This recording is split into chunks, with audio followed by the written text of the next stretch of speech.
Upgrade இந்த போட்டாச்சு.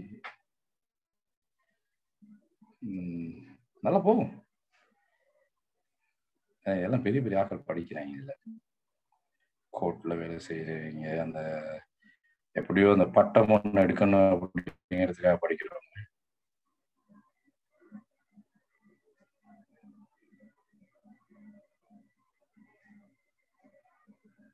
Right.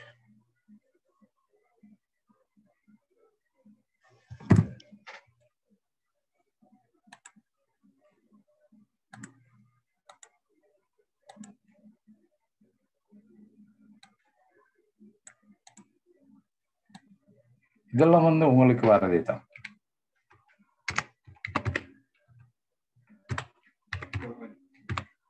சட்டை வச்சு இதுல போடணும். படிநிலை அமைப்பு.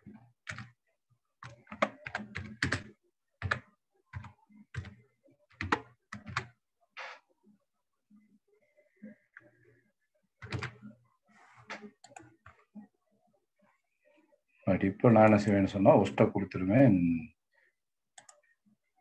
இவருக்கு, திவ்ய பிரசாந்த்.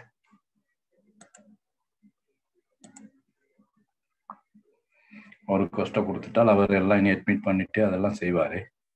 செய்து முடிய நான் கிளாஸ்க்கு மட்டும் வருவேன்.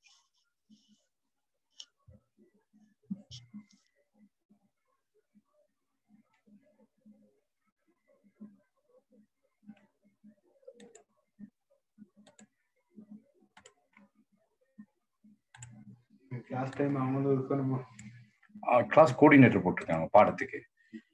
பொலிட்டிக்கலுக்கு ஒரு ஆள், தமிழுக்கு ஒரு ஆள், அப்படியே கோஆர்டினேட்டர் போட்டிருக்காங்க. நல்லா செய்யறாங்க ஸ்கூல் மாதிரியே. இப்போ அந்த கோஆர்டினேட்டர் வந்து பாடம் முடிகிற வரையும் இருந்தாகணும். டேட் எத்தனை போயிட்டு இன்னைக்கு நான் அது ஃபுல்லாக அது ப்ரெசன்டேஷன் போட்டுட்டு இந்த இதில் படிநிலை அமைப்பு தானே போட்டிருக்கிறேன், சேவ் பண்ண மறந்து போனேன்.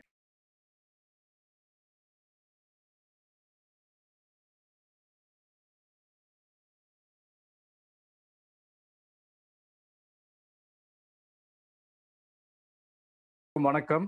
ஜெனோசியஸ் மிச்ச நாளைக்கு பிறகு இணைஞ்சிருக்கிறீங்க. ஜெனோசியஸ் 2 கிளாஸ் வரல போல. ஜெனோசியஸ் நான் காணல உங்களை.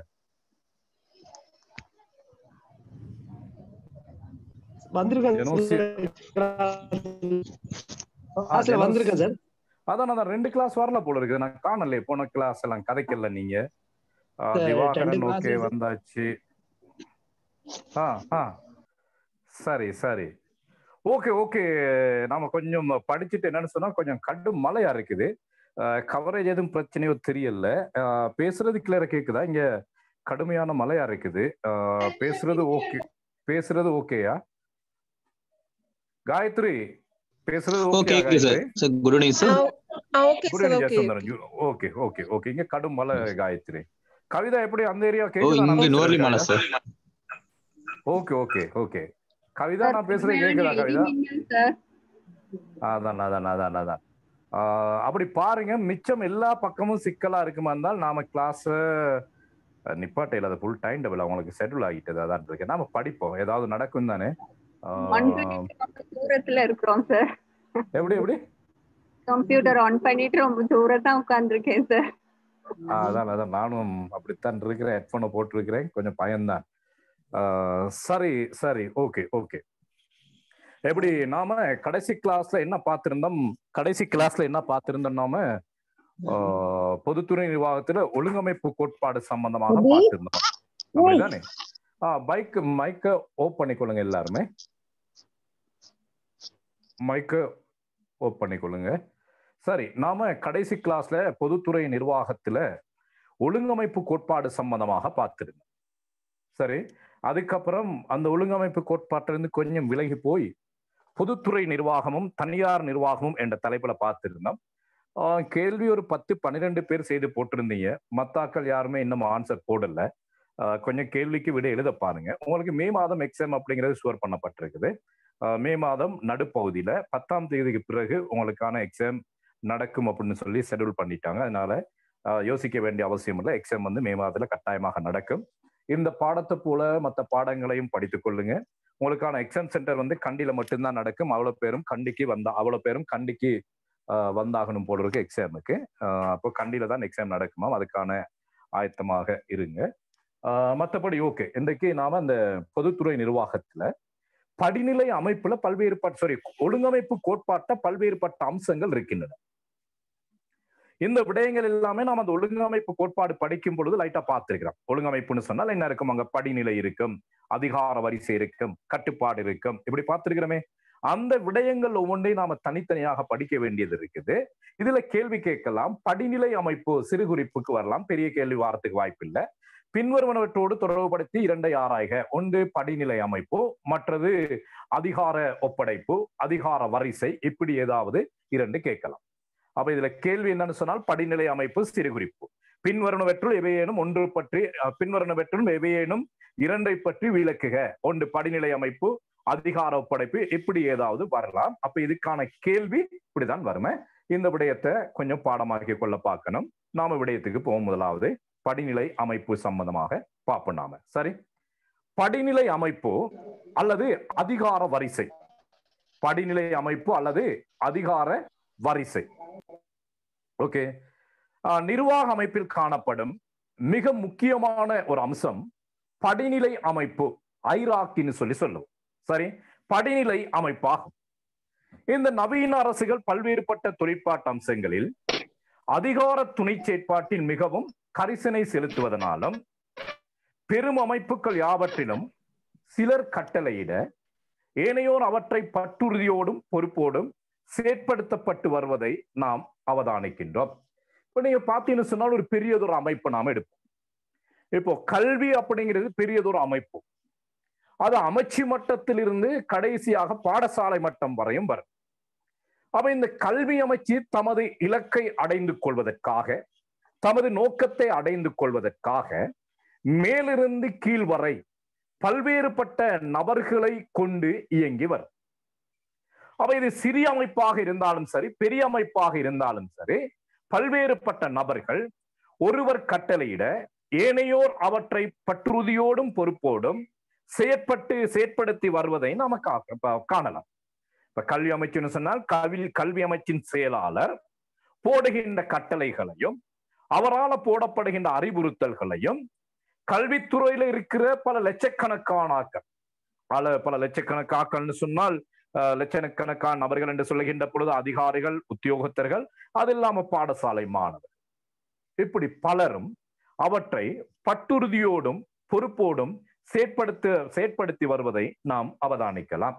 சரி, இப்ப இது கல்வித்துறையில மாத்திரமல்ல, எல்லா துறைகளிலும் இருக்கும். வைத்தியத்துறையாக இருக்கலாம், இராணுவத்துறையாக இருக்கலாம், உள்ளூராட்சி அமைப்பாக இருக்கலாம், இப்படி எல்லா துறைகளிலும் இப்படி ஒருவர் கட்டளையிட ஏனையோர் அவற்றை பட்டுறுதியோடும் பொறுப்போடும் செயற்படுத்தி வருவதை நாம் காணலாம். அப்ப இவ்வாறு செயற்படுத்தி வருவதை தான் நாம ஏற்கனவே பார்த்திருந்தோம். எனது அமைப்பு. ஆக அமைப்பு என்பதற்கு நீங்க இங்க இருந்தும் ஒரு வரைவிலக்கணத்தை எடுத்து போட்டுக்கொள்ளலாம். அப்ப இப்படி பல வரைவிலக்கணத்தை படித்துக் கொள்ளுங்க. அப்ப எக்ஸாம்ல உங்களுக்கு ஒரு 4-5 வரைவிலக்கணங்கள் எழுதக்கூடியதாக இருக்கு. ஓகே. அப்படி அவர்கள் செயற்படுவதனால் மேலிருந்து பெறும் அதிகாரத்தை பல பிரிவுகள், கிளைகள், அலகுகள் ஆகியவற்றின் மூலம் தம் செயல்கள் ஒன்றிணைக்கப்பட்டு பிரயோகம் செய்யப்படுகின்றன. அப்ப நாம பார்க்கிறோம், அந்த முக்கோணத்துல நாம பிறகு விளங்கப்படுத்துவோம். இப்ப இந்த கல்வியில நாம பார்க்கிறோம், பெரிய மேலிடத்திலிருந்து கட்டளைகள் வருகிறது. இந்த அதிகாரம் பல பிரிவுகளுக்கு செல்கிறது. எவ்வாறு பல பிரிவுகளுக்கு செல்கிறது? மாகாண கல்வி அமைச்சுக்கு, மாகாண கல்வி திணைக்களத்துக்கு, அதுக்கு பிறகு வலய கல்வி காரியாலயங்களுக்கு, கோட்ட கல்வி காரியாலயங்களுக்கு. அப்ப இப்படி பல்வேறுபட்ட பிரிவுகள், கிளைகள், அலகுகள் ஆகியவற்றின் மூலம் இந்த செயற்பாடு நடைபெற்று வருகிறது. இந்த செயற்பாடுகள் அனைத்தையும், இந்த பிரிவுகள், கிளைகள், இவை எல்லாவற்றையும் ஒன்றிணைக்கப்பட்டு அந்த இலக்கை அடைவதற்கான செயற்பாட்டை மேற்கொண்டு வருகின்றார்கள், பிரயோகித்து வருகின்றார்கள். இதன் காரணமாக அமைப்பில் செயற்பட்டு வரும் பணியாளர்களிடையே மேல்நிலை, இடைநிலை, கீழ்நிலை என்னும் அதிகார உறவுகள் தோன்றுகின்றன. அப்ப இவ்வாறு செயற்பட்டு வருகின்ற காரணத்தினால் எந்த ஒரு அமைப்பிலையும் இந்த படிநிலை அமைப்பு என்ற விடயமானது காணப்படும். படிநிலை எனப்படுவது மேல்நிலை, இடைநிலை, கீழ்நிலை. இது பிரதானமாக 3. இது இல்லாம சில அமைப்புகள்ல இந்த படிநிலைகள் ஆயிரக்கணக்கான படிநிலைகளாகவும் அப்படியே வரலாம். அந்த முக்கோணம் மேல குறுகியதாகவும் கீழே மிக அகண்டதாகவும் இருக்கும். அப்ப அந்த முக்கோணத்தின் அமைப்பானது இந்த படிநிலையை காட்டுவதாக அமைகிறது. அப்ப இங்க நாம பார்க்கிற இந்த படிநிலையில அதிகார உறவுகள் தோன்றும். ஒரு பிரதேச செயலகம் என்று சொன்னால் அங்க பிரதேச செயலாளர், உதவி பிரதேச செயலாளர்கள், திட்டமிடும் பணிப்பாளர், அதுக்கு பிறகு வருகின்ற சீனியோரிட்டி படி அந்த பிரதேச செயலகத்துல ஒரு படிநிலை அமைப்பு காணப்படும். இப்ப பாடசாலை என்று பார்க்கின்ற பொழுது அதிபர், பிரதி அதிபர், உப அதிபர், பகுதி தலைவர், பாட இணைப்பாளர் என்று ஒரு படிநிலை அமைப்பு ஒன்று காணப்படும். அப்ப இதைத்தான் நாம சொல்றோம் என்னது, மேல்நிலை, இடைநிலை, கீழ்நிலை என்னும் அமைப்பில் உறவுகள் பிரிந்து காணப்படும். அதிகார உறவுகள் அது முக்கியம். இந்த அதிகார உறவுகள் இவ்வாறு பிரிந்து காணப்படுவதைதான் நாம் படிநிலை அமைப்பு என்று சொல்லும். சரி, அடுத்து ஒருவரை அல்லது சிலரை தனது மேல்மட்டத்தில் தலைமையாக கொண்டு பல்லாயிரக்கணக்கானோரை அடிமட்டத்தில் கொண்டு அவர்களின் செயற்பாட்டு கடமைகளின் மூலம் அமைப்பு மக்களோடு தொடர்புபடுகிறது. அவை இந்த அமைப்பொண்டு சரியான முறையில் தொழிற்படுவதற்கு, அமைப்பொண்டு சரியான முறையில் இயங்குவதற்கு இந்த படிநிலை அமைப்பு என்ற விடயமானது மிக முக்கியமானது. இந்த படிநிலை அமைப்புல என்ன நடக்குது, ஒருவர் அல்லது சிலர், ஒருவரை அல்லது சிலரை தலைமையாக கொண்டு பல்லாயிரக்கணக்கானோரை அடிமட்டத்தில் கொண்டு இந்த ஒரு அமைப்பானது செயற்பட்டு வருகிறது. அப்ப அந்த மேல்மட்டத்தில் இருந்து தொழிற்படுகின்ற இந்த அமைப்பை, மேல்நிலை, இடைநிலை, கீழ்நிலை என இந்த தொழிற்படுகின்ற அமைப்பை தான் நாம சொல்றோம் படிநிலை அமைப்பு அல்லது அதிகார வரிசை என்று சொல்றோம். கவனிக்கணும், இதுல உங்களுக்கு பெரும்பாலும் சிறு குறிப்புக்கு வரலாம். சிறு குறிப்புக்கு வந்தாலும் அது 10 புள்ளி நீங்க சரியா எழுதுனீங்கன்னு சொன்னா 7 புள்ளிக்கு மேல நீங்க எடுக்கலாம். இப்ப சிறு குறிப்பெல்லாம் 7 இல்ல 6 புள்ளி எடுத்தீங்கன்னாலே பெரிய விடயம் பிஏயை பொறுத்தவரை. இதை நீங்க அப்படியே எழுதுனீங்கன்னு சொன்னா 7-8 புள்ளி வரும். நீங்க ஒரு 6 புள்ளி சிறு குறிப்புல எடுத்தீங்கன்னு சொன்னாலே சரி, சிறு குறிப்புன்னு சொன்னா 10 வரும். அப்ப சிறு குறிப்புன்னு சொன்னால் 6 புள்ளி படி 10 அப்படின்னு சொன்னாலும் 60 மார்க்ஸ் வந்துடும். உங்களுக்கு தேவை வந்து பொலிட்டிக்கல் எத்தனை மார்க்ஸ், ஒரு 45 மார்க்ஸ் போதும். அடுத்தது இங்க ஒரு சிக்கல் என்னன்னு சொன்னால், பொலிட்டிக்கல் சயின்ஸை பொறுத்தவரையில 3 பகுதி நாம சமமாக படித்துக் கொண்டு போறோம். அப்ப உங்களுக்கு அந்த சிக்கல் வராது. ஒரு பகுதியில மார்க்ஸ் கூடி குறைஞ்சி மற்றதை ஃபெயில் பண்றோம், அந்த சிக்கல் வராது. 3 பகுதியையும் சமமான வகையில நான் உங்களுக்கு படிப்பித்துக் கொண்டிருக்கிறேன். அப்ப 3 பகுதியிலே நீங்க பொதுவான மார்க்ஸ் எடுக்கலாம். நீங்க பெரிய அளவு மார்க்ஸை பத்தி யோசிக்க வேண்டிய அவசியம் இல்லை. ஒரு 45 மார்க்ஸ் எக்ஸாம் எடுத்தால் ஓகே. ஆனால் இங்க நீங்க ஒரு 60-70 மார்க்ஸுக்கு நீங்க ரெடியா இருக்கு. அப்படி 60-70 மார்க்ஸுக்கு ரெடியா இருந்தீங்கன்னு சொன்னால் எக்ஸாம்ல ஒரு 45 மார்க்ஸ் அப்படிங்கிறது வந்து ஈஸியாக எடுக்கக்கூடியதாக இருக்கும். ஒன்றும் பெரிதா யோசிக்க வேண்டிய அவசியம் இல்லை. இதுல தொடர்ந்தேர்ச்சியாக இந்த 3-4 மாதம் கிளாஸ் வந்தவங்க தற்போதே பொலிட்டிக்கல் பாஸ் பண்ற நிலைமையில இருப்பீங்கன்னு நினைக்கிறேன் நான். சிலர் வந்து நிறைய கேள்வி எழுதி போடுறாங்க, சிலர் வந்து எதுவுமே எழுதி போடாமலும் இருக்கிறாங்க. எனக்கு சிரமம் கொடுக்க கூடாது அப்படிங்கிறதுக்காக சேர் கஷ்டப்படுறாரு, படிப்பிக்கிறாரு, திரும்ப ஏன் டியூட்டை போட்டு அவரை சிரமப்படுத்துவானே அப்படின்னு சொல்லி என்னுடைய நன்மை கருதி சிலர் டியூட் போடாம இருக்கிறீங்க. அதுக்கு நன்றிகள். போட்டுக்கொண்டிருக்கிறார்கள், நீங்க தொல்லைப்படுத்தி கொண்டிருக்கிறார்கள், அப்படி இருக்கலாம், அதை பத்தி பிரச்சனை இல்லை. அந்த தொல்லையை நான் சுகமாக கருதுகிறேன். சரி, ஆனால் போன்ல அடிக்கடி என்னால பேசிக்கொண்டிருக்கல, அது பேசவும் முடியாது. போன் ஆன்சர் பண்றது குறைவா இருக்கும். ஏதாவது முக்கியமான விடயம்னு சொன்னா மெசேஜ்ல போடுங்க, நான் போடுறேன். அடுத்தது போன் தொடர்ந்து பேசிக்கொண்டிருக்கல, எனக்கு பல கிளாஸஸ் இருக்குது. ஓகே, பிரச்சனை இல்லை. நாம அடுத்து பார்ப்போமே. உதாரணமாக ஒரு இராணுவ அமைப்பை கூறலாம். இந்த படிநிலை அமைப்புக்கு ஒரு சிறந்த உதாரணமாக ஒரு இராணுவ அமைப்பை நாம் இங்க எடுத்திருக்கோம். சரி, இவ்ராணுவ அமைப்பில் உச்சியிலிருந்து பிறக்கும் அதிகாரம் சீரான வழியில் அதன் சாதாரண இராணுவ வீரர் வரையிலும் பகுதிக்கும் அடிமட்டம் வரை செல்கிறது. இப்ப நீங்க பாத்தீங்கன்னு சொன்னால் இராணுவத்துல கொமாண்ட் கொடுக்கிற வந்து இராணுவ தளபதியாக இருப்பார். அவருக்கான உத்தரவை பிறப்பிப்பவர் வந்து பாதுகாப்பு அமைச்சின் செயலாளராக இருப்பார். அந்த பாதுகாப்பு அமைச்சின் செயலாளருக்கான உத்தரவை பிறப்பிப்பது பாதுகாப்பு அமைச்சர் அல்லது ஜனாதிபதியாக இருக்கு. அப்ப இந்த ஜனாதிபதியில கொடுக்கப்பட்ட ஒரு உத்தரவு ஒரு 3-4 நொடியில அல்லது 3-4 நிமிடங்கள்ல இலங்கையில எந்த ஒரு மூடையில இருக்கிற இராணுவத்துல இருக்கிற அடிமட்ட வீரர் வரை அந்த உத்தரவு போய் சேரும். ஒரு 5 நிமிடம் நாம பார்க்கலாம். ஜனாதிபதியினால பிறப்பிக்கப்பட்ட ஒரு உத்தரவை 5 நிமிடத்துக்குள்ளால இலங்கையில எந்த மூலையில இருக்கிற ஒரு இராணுவ வீரருக்கும் அது உடனே போய் சேரும். இப்ப இந்த இராணுவத்துலதான் இந்த தகவல் பரிமாற்றம் மிக வேகமாக நடைபெறும். அதனாலதான் அந்த உதாரணத்தை நாம் இங்க போட்டிருக்கோம். சரி, கல்வியில அப்படி வந்து தகவல் பரிமாற்றம் வேறாக நடக்காது. இப்ப பாத்தீங்கன்னு சொன்னால் அண்மையில சொல்லப்பட்டது இந்த அதிபர்கள் 3ஆம் தரத்துக்காக சிரேஷ்ட ஆசிரியர்கள் எடுத்துக்கொள்ள போறோம்னு சொல்லி பரவலாக பேசப்பட்டது, ஊடகங்கள்ல அங்கெல்லாம் பேசப்பட்டது ஜெயசுந்தரம். ஆனால் கடைசியா இது சம்பந்தமாக நேற்று கல்வி அமைச்சர்கிட்ட கேட்கிற நேரம் எனக்கு அது சம்பந்தமா எதுவும் தெரியாது அப்படிங்கிறார். மாட்ட ஏகன கிசிமதையா தன்னு சொல்லி அவருடைய பாணியில அப்படியே சொல்லி முடிக்கிறாரு அவருடைய கடமைகள். அப்ப இதெல்லாம் என்ன எடுத்துக்காட்டுதுன்னு சொன்னால், இந்த கல்வி அதிகாரிகளுக்கு மத்தியில, அமைச்சர்களுக்கு மத்தியில ஒரு சரியான ஒரு இணைப்பு இல்லாத விடயத்தை எடுத்துக்காட்டுவதாக அமைகிறது. ரைட். அப்ப இந்த படிநிலை அமைப்புல பாக்குறோம், மேல ஜனாதிபதியினால இடப்படுகின்ற இப்படி ஒரு முக்கோணத்தை பாக்குறோம். நம்ம அடுத்து படம் இருக்கிறேன். இப்படி முக்கோணத்துல மேல ஜனாதிபதியினால இடப்படுகின்ற அதிகாரம் இலங்கையில எந்த மூலையில இருக்கிற கடைசி ராணுவ சிப்பாய் வரையும் ஒரு 5 நிமிடத்துக்குள்ளால சென்றடைகிறது. அப்ப இவ்வாறு சென்றடைவதற்கு என்ன காரணம்? இந்த படிநிலை அமைப்பு போடப்படுகின்ற தகவல்கள் இப்படி இந்த படிநிலை அமைப்பின் அடிப்படையில மிக வேகமாக செல்கிறது. இவ்வாறு வரும்போது பொறுப்புள்ள பல நிலைகளையும் படிகளையும் கடந்து வருவதை காணலாம். இப்ப நம்ம பார்க்கிறோம், ஜனாதிபதியினால போடப்படுகின்ற அந்த உத்தரவு, ஜனாதிபதி எப்பொழுதுமே கோல் எடுத்து கீழே இருக்கிற ராணுவ உத்தியோகத்தருக்கு சிப்பாய்க்கு சொல்ல மாட்டார். அதே போல ராணுவ தளபதியோ பாதுகாப்பு செயலாளர் கீழே இருக்கிற எங்கேயாவது ஒரு செக் பாயிண்ட்ல நின்று கொண்டிருக்கிற அல்லது கார்ட் ரூம்ல இருக்கிற ஒரு ராணுவ சிப்பாய்க்கு சொல்ல மாட்டார். அப்ப அந்த அதிகாரம் அந்த கட்டளை எப்படி வந்து சேருகிறது? படிநிலை அமைப்புல இப்படி ABCD இப்படின்னு சொல்லி கடைசியா செட் வரையும் அந்த அதிகாரம் எப்பயுமே இப்படி இந்த படிநிலையில தான் வரும். அதே போலதான் போலீஸ் திணைக்களத்தில் நம்ம பார்க்கிறோம், எந்த ஒரு டிஐஜியும் நேரடியாக டிஐஜியோ ஐஜியோ போலீஸ் இன்ஸ்பெக்டருக்கு போலீஸ் OSCக்கு பேச மாட்டாங்க. அவங்க அங்கேயும் இப்படி ஒரு படிநிலையில தான் அப்படி வரும். அப்படி பேசுறதாக இருந்தால் சில நேரங்களில் அரசியல் அச்சுறுத்தல்னால அப்படி பேசலாமே ஒழிய மற்றபடி எல்லா விடயங்களும் அப்படி படிநிலையில தான் வரும். அப்ப இந்த உத்தரவானது பல நிலைகளையும் படிகளையும் கடந்து வருவதை நாம் அவதானிக்க கூடியதாக இருக்கின்றது.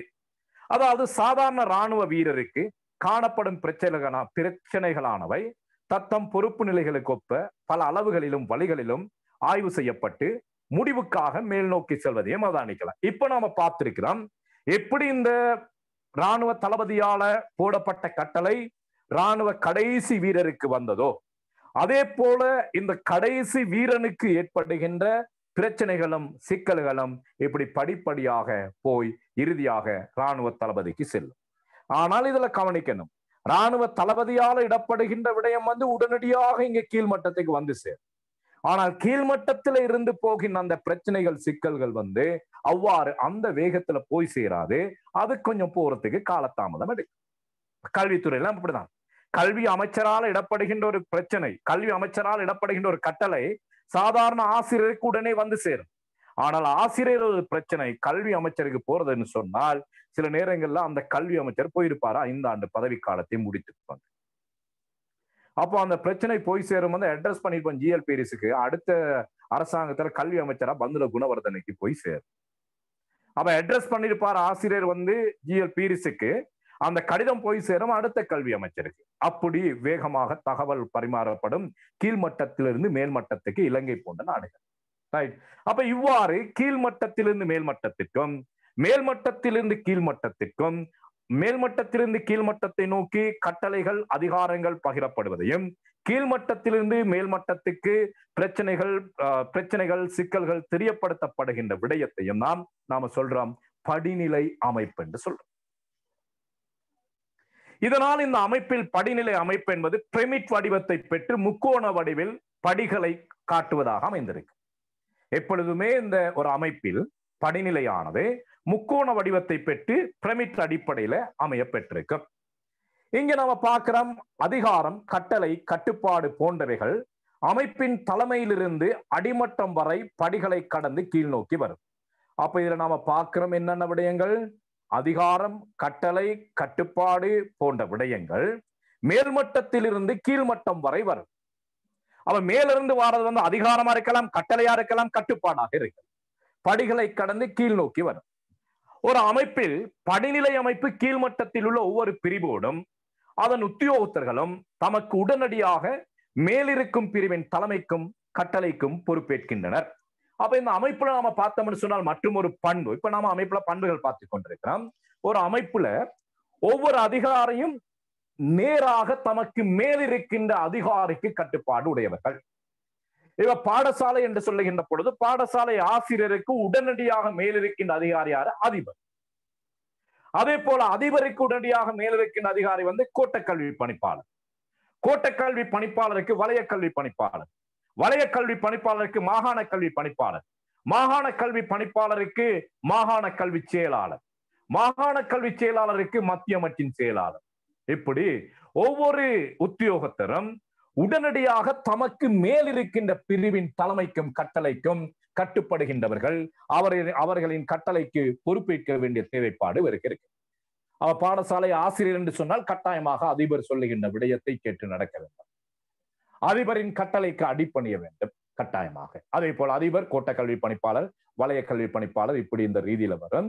இந்த ஓர்டர் இல்லாம வேறு வழியில இந்த ஓர்டர் இருக்குமாக இருந்தால் அதுதான் முறையற்ற அமைப்பு என்று நாம பார்த்திருக்கோம். இந்த ஓர்டர் இப்ப கல்வியிலேயோ அல்லது ஏஜி ஆபீஸ்லயோ எங்கேயோ இந்த ஓர்டர் படி இல்லாமல் ஒரு அதிபர் நேரடியாக மாகாண கல்வி பணிப்பாளருக்கு போனார்னு சொன்னால் அங்க என்ன இருக்குன்னு சொன்னால் ஒரு முறையற்ற ஒரு நிர்வாக அமைப்பு கொண்டு தோட்டம் பெறுவதற்கு அது வழிவகுக்கும். ஆனால் பெரும்பாலும் எல்லா நாடுகளையும் அது நடக்கும். நேரடியாக இப்போ ஒரு ஆசிரியர் நேரடியாக கோட்ட கல்வி பணிப்பாளர், வலய கல்வி பணிப்பாளர் இதெல்லாம் விட்டுட்டு நேரடியாக கல்வி அமைச்சர் போய் சந்திக்க. இவ்வாறு இருப்பது அந்த படிநிலை அமைப்புக்கு முரணான செயற்பாடுகளாக இருக்கும். இதை நீங்க நோட் பண்ணிக்கலாம். இவ்வாறு ஒவ்வொரு நிலையிலும் படியிலையும் உள்ளோர் தமக்கு உடனடியாக மேலிருப்போருக்கு கீழிருந்து செயற்படுகின்றனர். அப்ப பாடசாலை என்று சொல்லுகின்ற பொழுது அந்த பாடசாலையில இருக்கிற உத்தியோகத்தர்கள் உடனடியாக தமது மேலிருக்கின்ற அதிபரின் கட்டளைக்கு கீழ்ப்படிந்து செயற்படுகின்றார்கள். இப்பொறுப்பு படிப்படியாக மேல் நோக்கி சென்று முடிவில் தலைமை பீடத்தை சென்றடைகிறது. இவ்வாறே இந்த பொறுப்புகள் என்ன செய்யும்? படிப்படியாக கீழிருந்து மேல் நோக்கி இறுதியாக அது தலைமை பீடத்தை சென்றடைகிறது. அவ்வாறே அதிகாரம் கீழ் நோக்கியும் பாயும். அப்ப இதே போல எப்படி கீழிருந்து மேல போகுதோ அதே போல மேலிருந்து பிரச்சனைகள், சிக்கல்கள் கீழிருந்து மேல் நோக்கி போகும். அதிகாரம், கட்டளை, கட்டுப்பாடு என்பன மேலிருந்து கீழ் நோக்கி வரும். இது படிநிலை அமைப்புல முக்கியமான விடயமாக காணப்படும். சரி, அடுத்தது நாம பார்க்கிறோம், அதிகாரமானது அமைப்பில் மேல் நோக்கி அல்லது கீழ் நோக்கி சென்றாலும் இவ்வமைப்பில் செயலாற்றும் உத்தியோகத்தர்கள் தமக்கு அளிக்கப்பட்டுள்ள பதவிகள், நிலைகள், பொறுப்புகள் ஆகியவற்றை மேல் அல்லது கீழ்நிலை நிர்வாக உறவுகளை கொண்டு செயற்படுத்தப்பட வேண்டும். அப்ப இவ்வாறு இப்ப இதுல படிநிலை அமைப்புல முக்கியமான பண்பு என்ன பார்த்திருக்கிறோம்? அதிகாரம், கட்டளை, கட்டுப்பாடு என்பன மேலிருந்து வரும். பிரச்சனைகள், சிக்கல்கள் என்பன கீழிருந்து மேல் நோக்கி செல்லும். சரி, அப்ப இவ்வாறு செய்கின்ற பொழுது ஒவ்வொரு நிலையிலும் ஒவ்வொரு பதவி நிலைகள் காணப்படும். அந்த முக்கோணத்துல நாம பார்த்திருப்போம்னு சொன்னால் ஒவ்வொரு நிலையிலையும் ஒவ்வொரு பதவி நிலைகள் காணப்படும். அந்த பதவியை அவர் சரியான முறையில் செய்வதற்கு, அந்த பதவியை சரியான முறையில் பிரயோகிப்பதற்கு அவருக்கு ஒரு அதிகாரம் தேவைப்படும். இதைத்தான் நாம சொல்றோம் அதிகார வரிசை. அப்ப படிநிலை அமைப்புல இருக்கிற ஒவ்வொருத்தருக்கும் அதிபர்னு சொன்னால் அவருக்கு இருக்கிற டீச்சர்ஸை கண்ட்ரோல் பண்றதுக்கு அதிகாரம் இருக்கு. கோட்டக்கல்வி பணிப்பாளர்னு சொன்னால் அவருக்கு டீச்சர்ஸையும் அதிபர்களையும் கண்ட்ரோல் பண்றதுக்கான அதிகாரம் இருக்கு. அப்ப அந்த பதவி நிலையில் இருக்கின்றவர்களுக்கு கட்டாயமாக அந்த பதவியை சரியான முறையில செயற்படுத்துவதற்கு அதிகாரம் தேவைப்படுகிறது. அந்த அதிகாரத்தை பயன்படுத்தி தமது பொறுப்புகளை இவர்கள் நிறைவேற்றி வருகின்றார்கள். இது படிநிலை அமைப்பின் மற்றும் ஒரு முக்கிய பண்பாக நாம் அடையாளப்படுத்தலாம். சரி, கட்டளை, கட்டுப்பாடு ஆகியவற்றின் மையமாக அமைப்பு காணப்பட்டு வருவதனால் படிநிலை அமைப்பு ஒரு அமைப்பின் முதுகெலும்பாக காணப்படுகிறது. அப்ப அமைப்பொண்டு இயங்குவதற்கு கட்டாயமாக கட்டளை, கட்டுப்பாடு இருக்கணும். இந்த கட்டளை, கட்டுப்பாடு என்பன மேலிருந்து கீழ் நோக்கி வரை செல்வதற்கு ஒரு அமைப்பின் தொழிற்பாட்டிற்கு இந்த படிநிலை அமைப்பானது முக்கியமானதாக காணப்படுது. இப்ப நாம ஏற்கனவே அமைப்பு தொடர்பாக பார்த்திருக்கிறோம், ஒழுங்கமைப்பு தொடர்பாக. அந்த ஒழுங்கமைப்புல ஒரு பண்பாக நீங்க இந்த படிநிலை அமைப்பை அங்க தூக்கி கொண்டு போய் போடுவீங்க. இந்த அமைப்பானது சிறப்பான முறையில் தொழிற்பட்டு வருவதற்கு படிநிலை அமைப்பு தேவை என்று கொடுத்துட்டு இப்ப இந்த அமைப்பு சம்பந்தமாக பெரிய கேள்வி வருமாக இருக்கின்றால் இந்த படிநிலை அமைப்பு சம்பந்தமாக நீங்க ஒரு 2 பந்தி எழுதலாம். இந்த படிநிலை அமைப்புக்கு எந்த அளவு முக்கியம், இந்த படிநிலை அமைப்பினூடாக அமைப்பு எவ்வாறு தொழிற்படுகின்றது என்பதை விளக்குவதற்கு நீங்க ஒரு 2 பந்திய அமைப்பு சம்பந்தமான வினாவுக்கு விடையாக எழுதலாம். அதே போல படிநிலை அமைப்புல நாம பார்த்திருக்கிறோம், ஏற்கனவே சொல்லப்பட்டது போல அது ஒரு தனி கேள்வியாக வரும். Right, okay. படிநிலை அமைப்பானது பின்வரும் முக்கியமான அம்சங்களை ஒரு ஒழுங்கமைப்பில் ஏற்படுத்துகிறது. இந்த படிநிலை அமைப்புல என்ன செய்கின்றது? ஒன்று, சிக்கன பிரிவுகளின் வாயிலாக அமைப்பின் பணிகள் பங்கீடு செய்யப்படும் அவசியத்தையும் செயல் சிறப்பையும் காட்டுகிறது. சிக்கன பிரிவுகளின் வாயிலாக என்று சொன்னால், இந்த அமைப்பில ஒவ்வொரு படிநிலையிலும் இருப்பவர்கள் அந்த படிநிலையில இருக்கின்ற விடயங்கள் தொடர்பாக தீர்க்கதரிசியாக இருப்பார். அந்த படிநிலையில என்னென்ன பணிகளை செய்யணுமோ அது சம்பந்தமான பூரணமான விளக்கம் உடையவர்களாக இருப்பார். அப்ப இதனால என்ன நடக்குன்னு சொன்னால், அந்த பூர்ணமான விளக்கம் உடைந்து அதுல சிறப்பு தேர்ச்சி பெற்றிருக்கின்ற காரணத்தினால செலவு குறைகிறது. சிக்கன பிரிவுகளின் வாயிலாக இந்த அமைப்பின் பணிகள் பங்கீடு செய்யப்படுகின்ற ஒரு முறையை நாம இங்க காணலாம். இப்ப அதிபர்னு சொன்னால், ஒரு நல்ல அதிபர்னு சொன்னால் பாடசாலையில நடக்கணும், எப்படி நடக்கணும் அப்படின்னா அவருக்கு அத்துப்படியாக இருக்கு. அது ஜிஎல்பிரிசிட்டு கேட்டால் அது சம்பந்தமாக எனக்கு தெரியாது அப்படின்னு சொல்லி அவர் சொல்லுவார். ஏன் அவருக்கு உண்மையிலே தெரியாது பாடசாலை எப்படி இயங்கணும், எத்தனை பாடணும் கூட சில வேலைகள் செய்யாம இருக்கு. Right, okay. அடுத்து நம்ம பார்க்கிறோம், ஒழுங்கமைப்பில் பிரித்து செயல்படுத்தப்படும் பொறுப்புகளையும் பணிகளையும் அவைகளை ஆற்றும் உத்தியோகத்திற்கிடையே ஒன்றிணைப்பையும் தேவையான ஒருமைப்பாட்டையும் இந்த படிநிலை அமைப்பு பணியாளர்களின் நடத்தைகள் யாவும் சிறப்பை பெற்ற அமைப்பின் குறிக்கோள் நிறைவேற்றுவதற்கு காரணமாக அமைகிறது. ரைட்.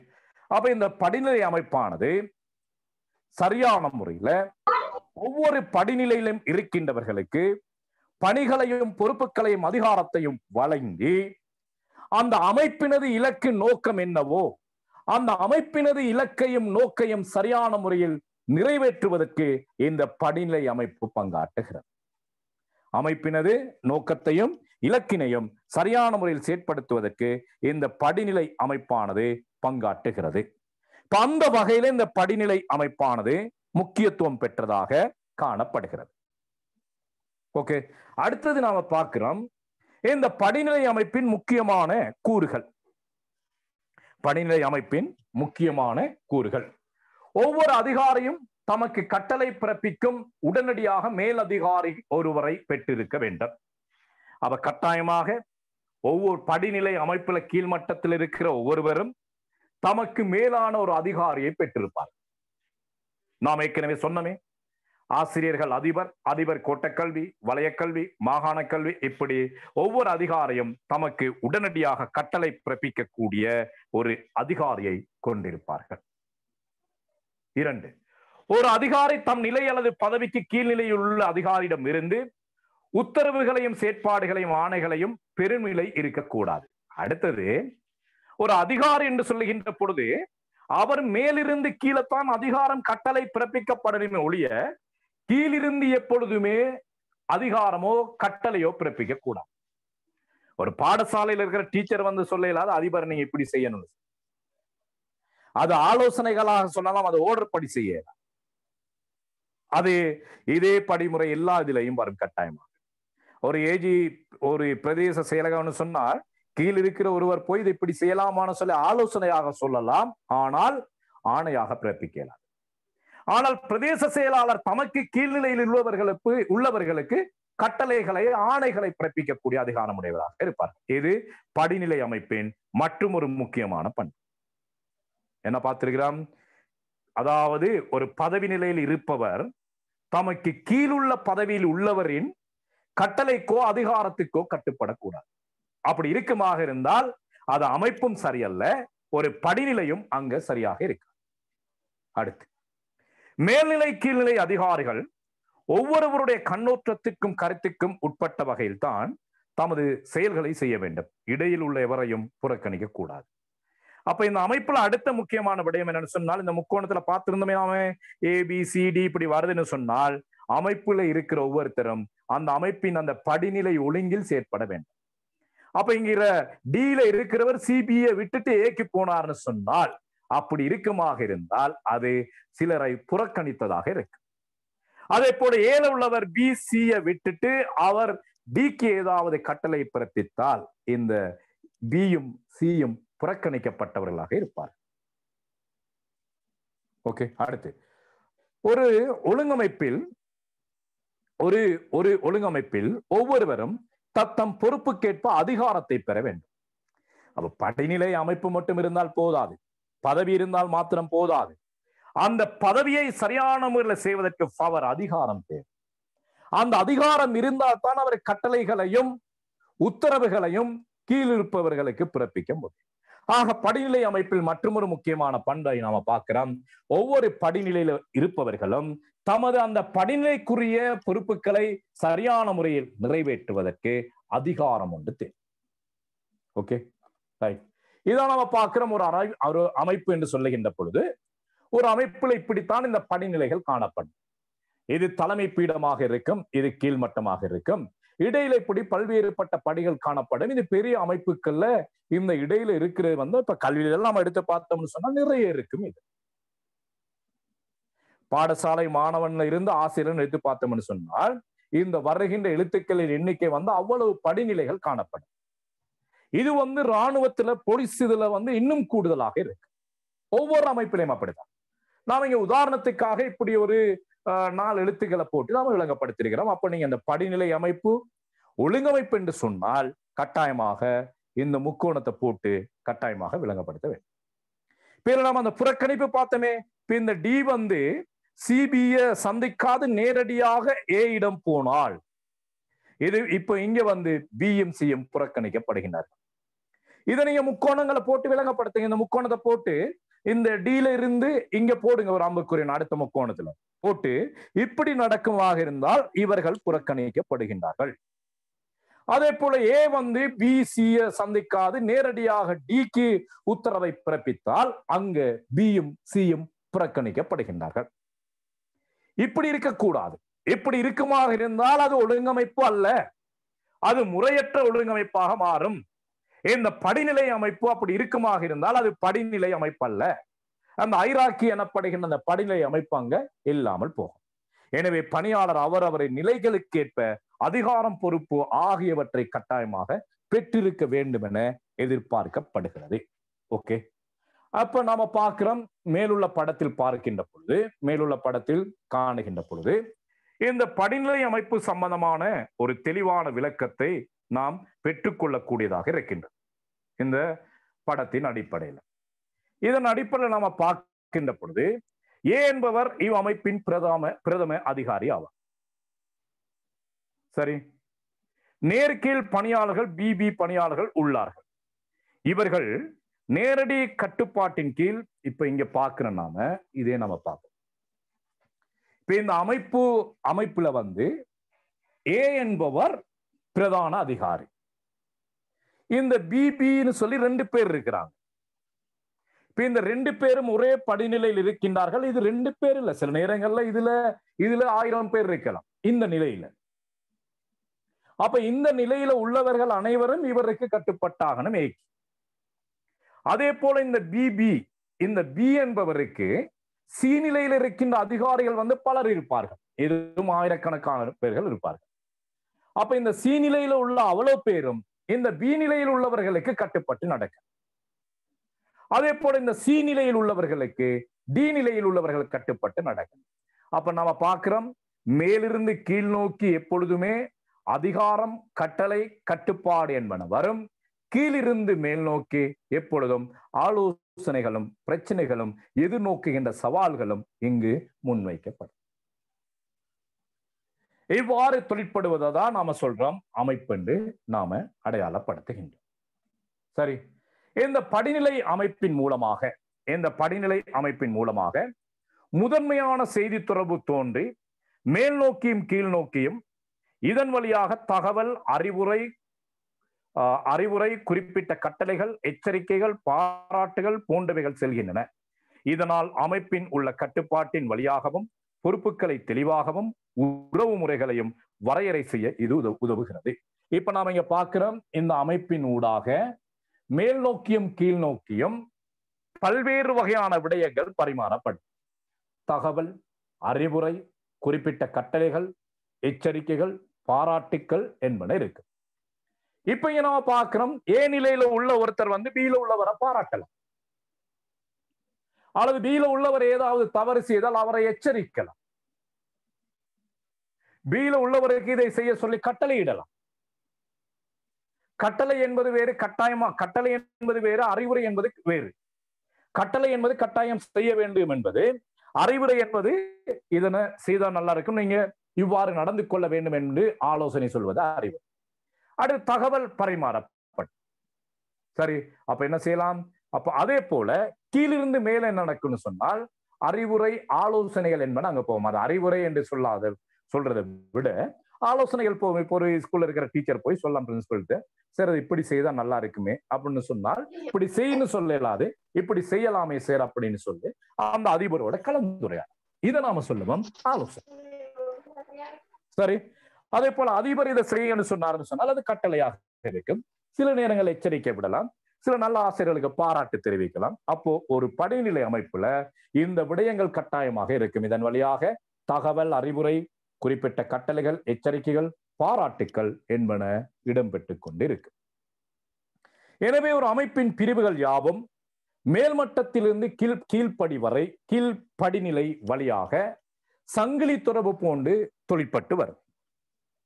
மேலிருந்து கீழ் வரை நாம் இப்படி பார்த்தோமே, இப்படி முக்கோணத்துல இப்படி பார்த்திருந்தோமே, மேல் மட்டத்திலிருந்து கீழ்மட்டம் வரை ஒரு சங்கிலி தொடர்பு போன்று தொழிற்பட்டு வரும். அதிகாரம், நிர்வாகத்துறைகளின் நிலை போன்ற பலவற்றை பெற்று காணப்படுவதன் பயனாய் அமைப்பின் உள்ள எல்லோருடைய அதிகாரங்களும், பொறுப்புகளும், கடமைகளும், செயல்களும் குறிப்பிட்ட அளவில் வரிசைப்படுத்தப்பட்டது. அப்ப இதுல இருக்கிற ஏக்கு இருக்கிற கடமை அல்ல பிக்கு இருக்கு. ஒவ்வொரு நிலையிலும் உள்ளவர்களின் பொறுப்புகளும் கடமைகளும் வந்து அங்க பட்டியல்படுத்தப்பட்டிருக்கு. இப்ப நீங்க பார்த்திருப்பீங்க, ஒரு பாடசாலை சொன்னால் அதிபருக்குரிய கடமைகள் இருக்கும், பிரதி அதிபர்களுக்குரிய கடமை இருக்கும், உபதிபருக்குரிய கடமை, பகுதி தலைவருக்குரிய கடமை, கடைசியாக ஆசிரியரின் கடமை, மாணவ தலைவரின் கடமை என்று ஒவ்வொரு நிலையில் உள்ளவர்களுக்கும் பொறுப்புகளும் கடமைகளும் குறிப்பிட்ட அளவில் ஒதுக்கப்பட்டிருக்கும். அவற்றை சரியான முறையில் செய்வதற்கு அந்த அமைப்பில், படிநிலை அமைப்பில் ஒவ்வொருவருக்கும் அதிகாரம் வழங்கப்பட்டிருக்கு. ஆக இந்த படிநிலை அமைப்பு நிர்வாகத்தில் அதிகாரம் பாய்ந்து செல்வதற்கான ஒரு ஊடகமாக காணப்படுவதனால் அதனை ஆணை ஊடகம் என்று சொல்கின்றனர். படிநிலை அமைப்புல அதிகாரமானது மேல்மட்டத்திலிருந்து கீழ்மட்டம் வரை பாய்ந்து செல்வதற்கான ஒரு ஏதுவாக இது இருக்கின்ற காரணத்தினால இதனை ஆணை ஊடகம் என்று சொல்வார்கள். Right, okay. அப்ப இன்றைக்கு பார்த்த விடயத்தோட முக்கியமான விடயம் 10 புள்ளிக்குரிய விடயம் இதுல பார்த்திருக்கிறோம். இதுல நம்ம பார்த்தது படிநிலை அமைப்பு தொடர்பாக பார்த்திருக்கிறோம். ஒழுங்கமைப்புல பல்வேறுபட்ட விடயங்கள் வரும். அந்த ஒழுங்கமைப்புல காணப்படுகின்ற பல்வேறுபட்ட கோட்பாடுகள்ல ஒன்றுதான் படிநிலை அமைப்பு. ஆக நீங்க இங்க கவனிக்கணும், படிநிலை அமைப்பு 10 புள்ளிக்குரிய வினாவாக வருமாக இருந்தால் இதனை அப்படி எழுதினீங்கன்னு சொன்னால் 10 புள்ளி வரும். இதே நேரத்துல இதில் இருக்கிற சில விடயங்கள்ல ஒழுங்கமைப்போடு சம்பந்தப்பட்ட ஏதாவது கேள்விகளுக்கு போடுவீங்களாக இருக்குமாக இருந்தால் ஒழுங்கமைப்பிலையும் உங்களுக்கு கூடுதலான புள்ளிகளை எடுக்கக்கூடிய ஒரு வாய்ப்பு காணப்படும். Right, okay. இதுல ஏதாவது சந்தேகம் இருக்குமா இருந்தால் நீங்க கதைக்கலாம். நாம அடுத்த செக்ஷன் கொஞ்சம் பெரிய செக்ஷன், அதனால நான் இதுல இந்த சின்ன செக்ஷன் ஒன்று போட்டுக்கிறேன். அடுத்து நாம இந்த சட்டத்தின் ஆட்சி தொடர்பாக பார்க்க இருக்கிறோம் பார்ட் 1ல. அது ஒரு பெரிய பகுதினால இங்க ஒரு சிறிய பகுதியோட இந்த வகுப்பை நான் ஒழுங்கமைச்சிருக்கிறேன். இதுல ஏதாவது சந்தேகம் இருக்குமாக இருந்தால் நீங்க கொஞ்சம் பேசலாம். படிநிலை அமைப்பு சம்பந்தமாக ஒரு 3 நிமிஷம். சரி, இந்த கேள்விக்கான வேற எப்படி சார் சொற்பிரயோகங்கள் இருக்கு சார்? படிநிலை அமைப்பு அல்லது வேற என்ன மாதிரி வேர்ட்கள்? படிநிலை அமைப்பு அல்லது அதிகார வரிசை. படிநிலை அமைப்பு படிநிலை அமைப்பு அல்லது அதிகார வரிசை. அதிகார வரிசைய இதுல கவனிக்கணும். அதிகார வரிசை, அதிகார ஒப்படைப்பு அப்படிங்கிறது நம்ம அடுத்த கிளாஸ்ல பார்க்க போறோம். இன்னும் ஒரு பக்கம் அதிகார ஒப்படைப்பு அப்படிங்கிறது வேற, அதிகார வரிசை அப்படிங்கிறது வேற. அதிகார வரிசை தான் இந்த படிநிலை அமைப்பு. இந்த ஜெயசுந்தரம் கேட்டது போல இந்த பொதுத்துறை நிர்வாகத்துல அந்த சொற்கள் கொஞ்சம் சிக்கல் தான். சில நேரங்கள்ல நமக்கு தெரிஞ்சதா இருக்கும், பேப்பர்ல நாம அதற்கு விட்டுட்டு வந்திருப்போம். இங்க வேற யாராவது சொல்றேன்னா இதுதான் நாங்க கேட்கப்பட்டிருந்ததா அப்படின்னு சொல்லி வெளியே நாம டிஸ்கஸ் பண்ணிக்கொள்வோம். படிநிலை கட்டமைப்பு அப்படி வரலாமா சார்? படிநிலை கட்டமைப்பு, படிநிலை அமைப்பு, படிநிலை கட்டமைப்பு, அதிகார வரிசை, வேற இவ்வளவுதான். படிநிலைன்னு சொன்னாவே இப்படித்தான், அது படிநிலை தான் மெயினாக இருக்குமாங்க. அடுக்காட்சி, எது அடுக்காட்சி என்று சொல்றது? அடுக்காட்சிங்கிற சொல் இலங்கையில பயன்படுத்துறது குறைவு. அது சில இந்திய புத்தகங்கள்ல போடப்பட்டிருக்குது அடுக்காட்சின்னு சொல்லி. இலங்கையில பேராதனை பல்கலைக்கழக எந்த வகையான குறிப்புகள்லையோ அதுலயோ இல்லை. அதனால நீங்க அப்படி கேள்வியில வந்திருந்தால் அதை பயன்படுத்துங்க. மற்றபடி நீங்க அடுக்காட்சி அப்படிங்கிறது வந்து சில இந்திய புத்தகங்கள்ல இந்த படிநிலை அமைப்போடு தொடர்புபடுத்தி போட்டிருக்கிறாங்க. அதனால கேள்விகள்ல வந்ததுன்னு சொன்னால் நீங்க அடுக்காட்சி சம்பந்தமா போடுங்க. அப்படி இல்லைன்னு சொன்னால் படிநிலை அமைப்பு என்ற பதத்தையே பயன்படுத்துங்க. வேற யாராவது? Okay okay okay. அவன் இந்த படிநிலை அமைப்பு கிளியரா காயத்ரி?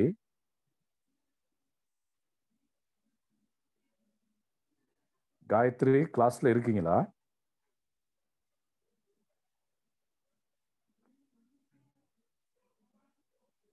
கவிதா? ஓம் சார், ஓம் சார். என்ன காயத்ரி? ஓகே, படிநிலை அமைப்பு கிளியர் இப்போ. ஓ சார், கிளியர் சார். நீங்க இப்ப பொதுத்துறை நிர்வாக பேப்பர் எடுத்து பாத்தீங்கன்னு சொன்னால் நாம வசந்த பிரியா பொதுத்துறை நிர்வாக பேப்பர்ல நாம நிறைய படிச்சிருக்கிறோம். பொதுத்துறை நிர்வாக பேப்பர்ல நீங்க இப்ப பாத்தீங்கன்னு சொன்னால் கிட்டத்தட்ட ஒரு 4 வினாக்களுக்கு விடை எழுதக்கூடிய அளவுக்கு நீங்க படிச்சிருக்கிறீங்க பொதுத்துறை நிர்வாகத்துல. அதே போல பார்ட் 1ல நீங்க 4-5 வினாக்களுக்கு விடை எழுதக்கூடிய அளவு படிச்சிருக்கீங்க. ஆனாலும் மற்ற விடயங்களையும் பார்த்துக் கொள்ளணும். இன்னும் 2 மாதம் இருக்குது. உங்களுக்கான எக்ஸாம் வந்து மே மாதம் கட்டாயம் நடக்கும் என்று சொல்லப்பட்டிருக்குது. அப்போ மற்ற இதுகளையும் பார்த்துக்கொள்ற வந்து எக்ஸாமுக்கு வந்து தெளிவாக போறதுக்கு ஒரு வாய்ப்பாக இருக்கும். இலங்கை அரசியல் நாம் இன்னும் கொஞ்சம் கூடுதலாக படிக்க வேண்டிய ஒரு தேவைப்பாடு இருக்கு. Right, okay. நாம இந்த சாப்டரை நாம முடிச்சுட்டு அடுத்த செக்ஷனுக்கு போவோம். நாம அடுத்ததாக பார்க்கிறோம் பார்ட் 1 ஒரு பகுதி. அதுவும் வந்து இதுவரையும் பெரும்பாலும் 10 புள்ளிக்குரிய வினாவாகத்தான் வந்திருக்குது. சட்டத்தின் ஆட்சி, சட்டவாட்சி. அப்ப இது ஏ லெவல் ஜிஏக்யூல படிச்ச விடயங்கள் தான். ஆனா இங்க கொஞ்சம் தீர்க்கமாக பார்க்கணும். நீங்க ஏ லெவல்ல எழுதினாலவே இப்பையும் நினைவுல வைத்துக்கொண்டு எழுதுங்கன்னு சொன்னால் இதுல உங்களுக்கு புள்ளிகளை எடுக்கக்கூடியதாக இருக்கும். சட்டவாட்சி, சட்டத்தின் ஆட்சி. இது வந்து பெரும்பாலும் கடந்த காலங்கள்ல 10 புள்ளிக்குரிய வினாவாக வந்திருக்குது. ஒரே ஒரு வருடத்தில் மாத்திரம் பின்வருவனவற்றுள் எவையேனும் ஒன்று பற்றி ஆராய்க 2 விடயங்களை கொடுத்துட்டு பின்வருவனவற்றுள் ஏதாவது ஒன்றை பற்றி விளக்குகன்னு சொல்லி சட்டத்தின் ஆட்சி வந்திருக்குது. அப்படி வருமாக இருக்குமாக இருந்தால் அது 20 புள்ளிக்குரிய வினாவாக இருக்கு. ஓகே, லேசான பகுதி. நாம ஏற்கனவே பார்த்த இந்த சமநிலை தலையீடு போல இந்த சட்டவாட்சி அப்படிங்கிறது வந்து ஒரு லேசான ஒரு பகுதி. இப்ப இந்த சட்டவாட்சியை படிக்கிறதுக்கு முதல்ல நாம ஏற்கனவே பார்த்த இந்த சமநிலை தலையீடுகள்ல ஏதாவது சந்தேகம் இருக்குமாக இருந்தால் நீங்க கொஞ்சம் கதைச்சு கொள்ளணும். அப்ப இனிமேல் நாம் அதை திரும்ப மீட்டர் எல்லாம் செய்யறதுக்கான வாய்ப்பு வராது. ஆக முதல் நாள் படித்ததை நாம 2வது கிளாஸ்ல கொஞ்சம் மீட்டி பார்த்துக்கொள்ளணும். சமநிலை தலையீடுகள் கிளியரா, சமநிலை தலையீடுகள்ல ஏதாவது சிக்கல்கள் இருக்குமாக இருந்தால் ஒரு 2 நிமிஷம் என்னோட பேசிட்டு அதுக்கப்புறம் நாம இந்த செக்ஷனுக்கு போவோம். ஏன்னு சொன்னா சமநிலை தலையீடுகள் தொடர்பாக நாம இதுக்கு பிறகு நாம பேச மாட்டோம். சமநிலை தலையீடுகள்ல நோட்ஸை வாட்சிங்களா? விளங்கக்கூடியதா இருந்ததா? அமெரிக்காவில 6 வகையான கட்டுப்பாடுகளும் சம்பந்தமாக சொல்லக்கூடியதாக இருக்குமா? தர்சிகா, BA தர்சிகா, லைனுக்கு வாங்க பாப்போம். தர்சிகா, தர்சிகா,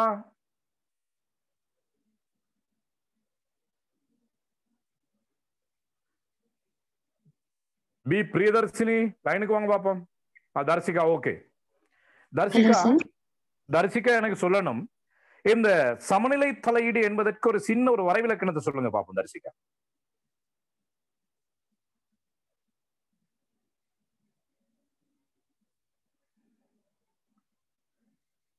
பிரியதர்ஷினி, பி பிரியதர்ஷினி, சமநிலை தலையீடு என்பதற்கான ஒரு சின்ன வரைவிலக்கணத்தை சொல்லுங்க பாப்போம் எனக்கு.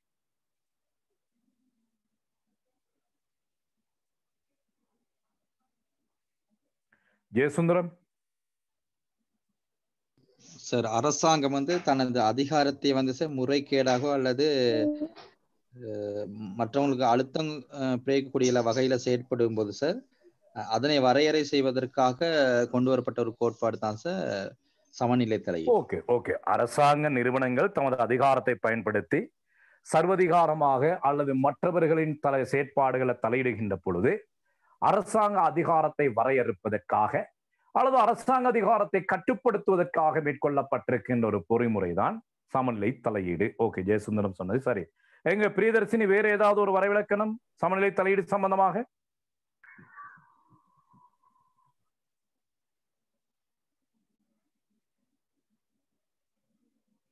இவ்வளவு டைம் எடுத்தீங்கன்னு சொன்னா கேள்வி கேட்க இயலாது. என்ன சார் சமநிலை தலையீடு சம்பந்தமாக ஒரு வரைவிலக்கணம் உண்டு. சமநிலை தலையீடுன்னு சொல்லக்குள்ள அந்த முத்துறைகளும் இருக்குதானே சார்? நீங்க பேசுங்க. முத்துறைகள் சட்டத்துறை, நிர்வாகத்துறை, நீதித்துறை அதுகளோட மூன்றுலையும் அதுகளோட தொடர்பு இருக்கணும்னு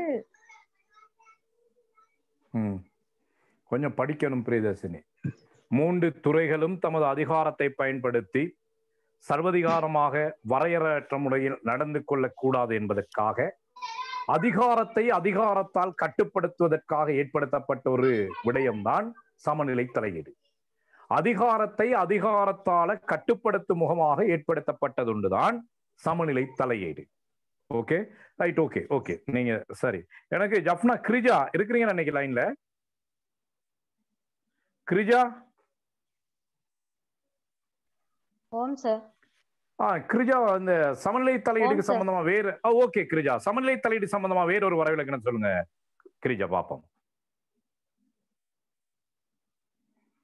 சமநிலை தலையீடு என்பது சம்பந்தமாக ஜெனோசியஸ். என்ன ஜெனோசியஸ் சமநிலை தலையீடு அப்படின்னு சொன்னார்? சமநிலை தலையீடுன்னு சொன்னா சார் 3 துறையும் இருக்கு தானே சார்? 3 துறையும் சார். Sir hello. நீங்க பேசுங்க கேக்குது எனக்கு. சார் 3 துறையும் இருக்குதானே சார்? அந்த 3 துறையும் சார் இப்ப ஒருவற்ற இதுல இல்லாமல் தனிப்பட்ட இதுல இருக்கிறது தான் சார். ஓகே ஓகே ஜெனோசியஸ் இன்னும் கொஞ்சம் படிக்கணுமே. எக்ஸாம் நெருங்கிட்டது. கொஞ்சம் படிக்கிறதுக்கான நேரத்தை கூடுதலாக ஒதுக்க பார்க்கணும். கனகேஸ்வரி இருக்கிறீங்களா இன்னைக்கு லைன்ல? கனகேஸ்வரி கிளாஸ்ல இருக்கிறீங்களா? கனகேஸ்வரி ஃபஸ்லியா பி ஃபஸ்லியா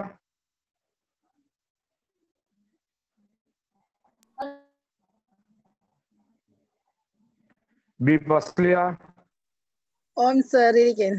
சமநிலை தலையீட்டுக்கு வேற ஏதாவது வரவிலக்கணம் உண்டு சொல்லலாமா? சமநிலை தலையீட்டுக்கு வேற ஏதாவது வரவிலக்கணம்? சமநிலை தலையீடுகள் இப்ப ஒரு துறை மற்ற துறையை கட்டுப்படுத்துவதா இருக்கணும். அந்த கட்டுப்படுத்தாம அந்த ஒரு துறைக்கிட்ட அதிகாரங்கள் கூடுதலாக போனா அங்கு சுதந்திரம் உரிமைகள் மறுக்கப்படும். அப்ப தலையீடு அங்கு காணப்பட வேண்டும். சரி okay okay okay. Divakaran BA 34 Divakaran. Sir Tharsika என்ன தர்சிகா? சார் வைஃபை கட் ஆகி வருது sir. Sorry sir. Current okay okay okay okay okay okay okay Tharsika நீங்க அடுத்த கிளாஸ்ல பேசலாம் தர்சிகா. அப்போ திவாகரன்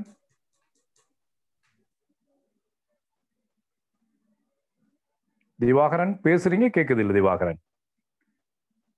உன்னோட மைக்ல ஏதோ பிரச்சனை திவாகரன். நீங்க பேசுறீங்க ஆனால் உன்னோட அந்த சிக்னல் போகுது. ஆனா நீங்க பேசுறது வாய்ஸ் ஒன்னும் வர மாட்டேங்குது திவாகரன். சரி ஓகே ஓகே. அப்போ அடுத்து எனக்கு சொல்லணும். இதுல எனக்கு இன்னும் ஒரு ஆள் சொல்லுங்க பாப்போம். ஒரு நிமிஷம்.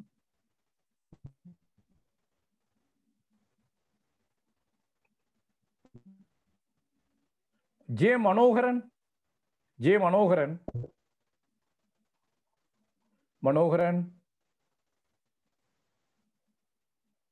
சரி ஓகே. திவாகரன் நீங்க பேசுறது கிளியர் இல்லாம இருக்கு திவாகரன். கவரேஜ் பிரச்சனை போல இருக்குது. நீங்க பேசுறது கிளியர் இல்லாம இருக்கு திவாகரன். ஓகே சாஜிரா பேசுங்க. என்ன பேச போறீங்க? 3 துறைகளும் தனித்தனியா பிரித்திருந்தாலும் ஏதோ ஒரு விடத்துல 3 துறைகளும் ஒத்துழைப்போடு செயல்படணும். ஒரு துறை தன்னிச்சையாக இல்லாம ஏதோ ஒரு விதத்துல ஒத்துமையாக இருக்கும் இருக்க வேண்டும். 3 துறைகளுக்கு இடையில ஒத்துழைப்பு பரஸ்பரம் போன்றவற்றை ஏற்படுத்தும் முகமாக ஒழுங்கமைக்கப்பட்ட ஒரு ஏற்பாடு சமநிலை தலையீடு. ஓகே ஓகே அதுவும் ஓகே.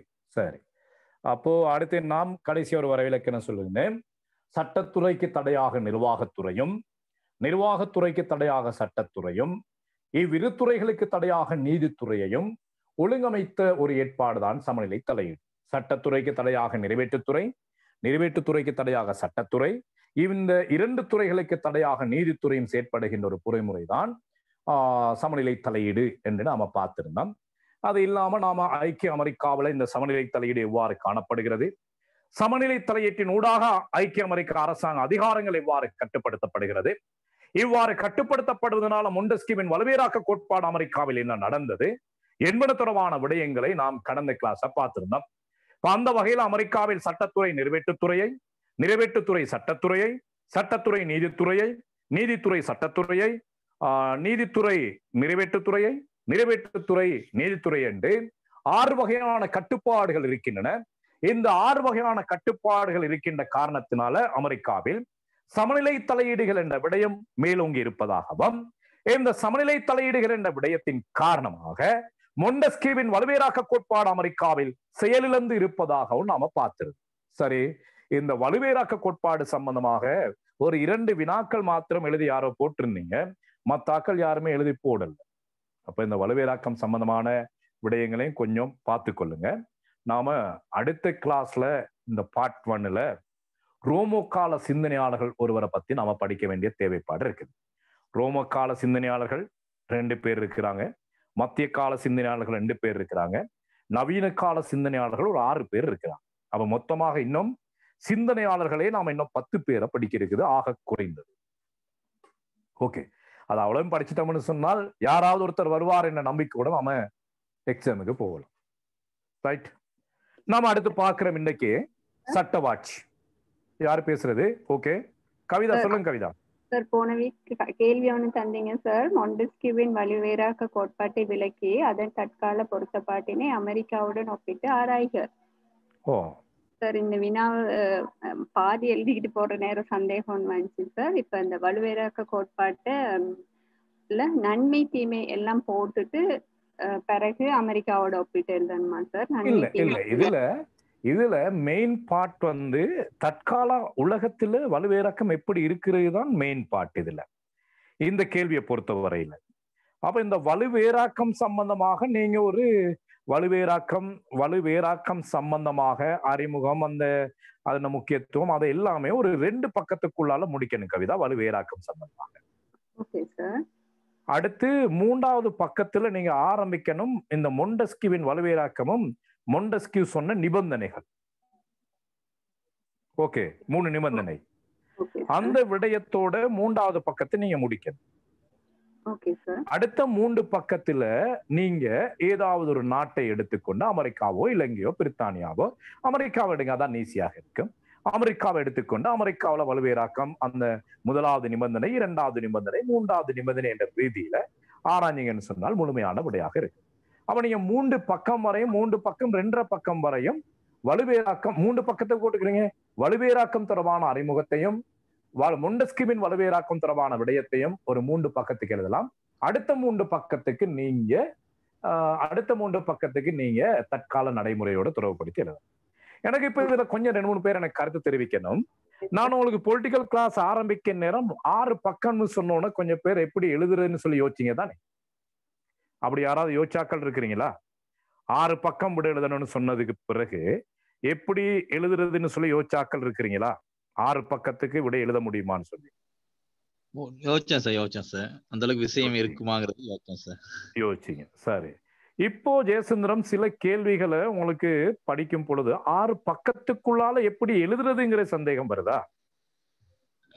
சார், நம்ம இப்ப சில விஷயங்கள் கூட சார் நடைமுறை விடயங்கள்லாம் குறிப்பிடும் போது சார் நாம பார்த்திருக்கிறோம். சில கேள்விகள் வந்து 8 பக்கம் போடுறீங்க. இந்த யோகனா எல்லாம் வந்து 10 பக்கத்துக்கு எழுதுறாங்க விடைய.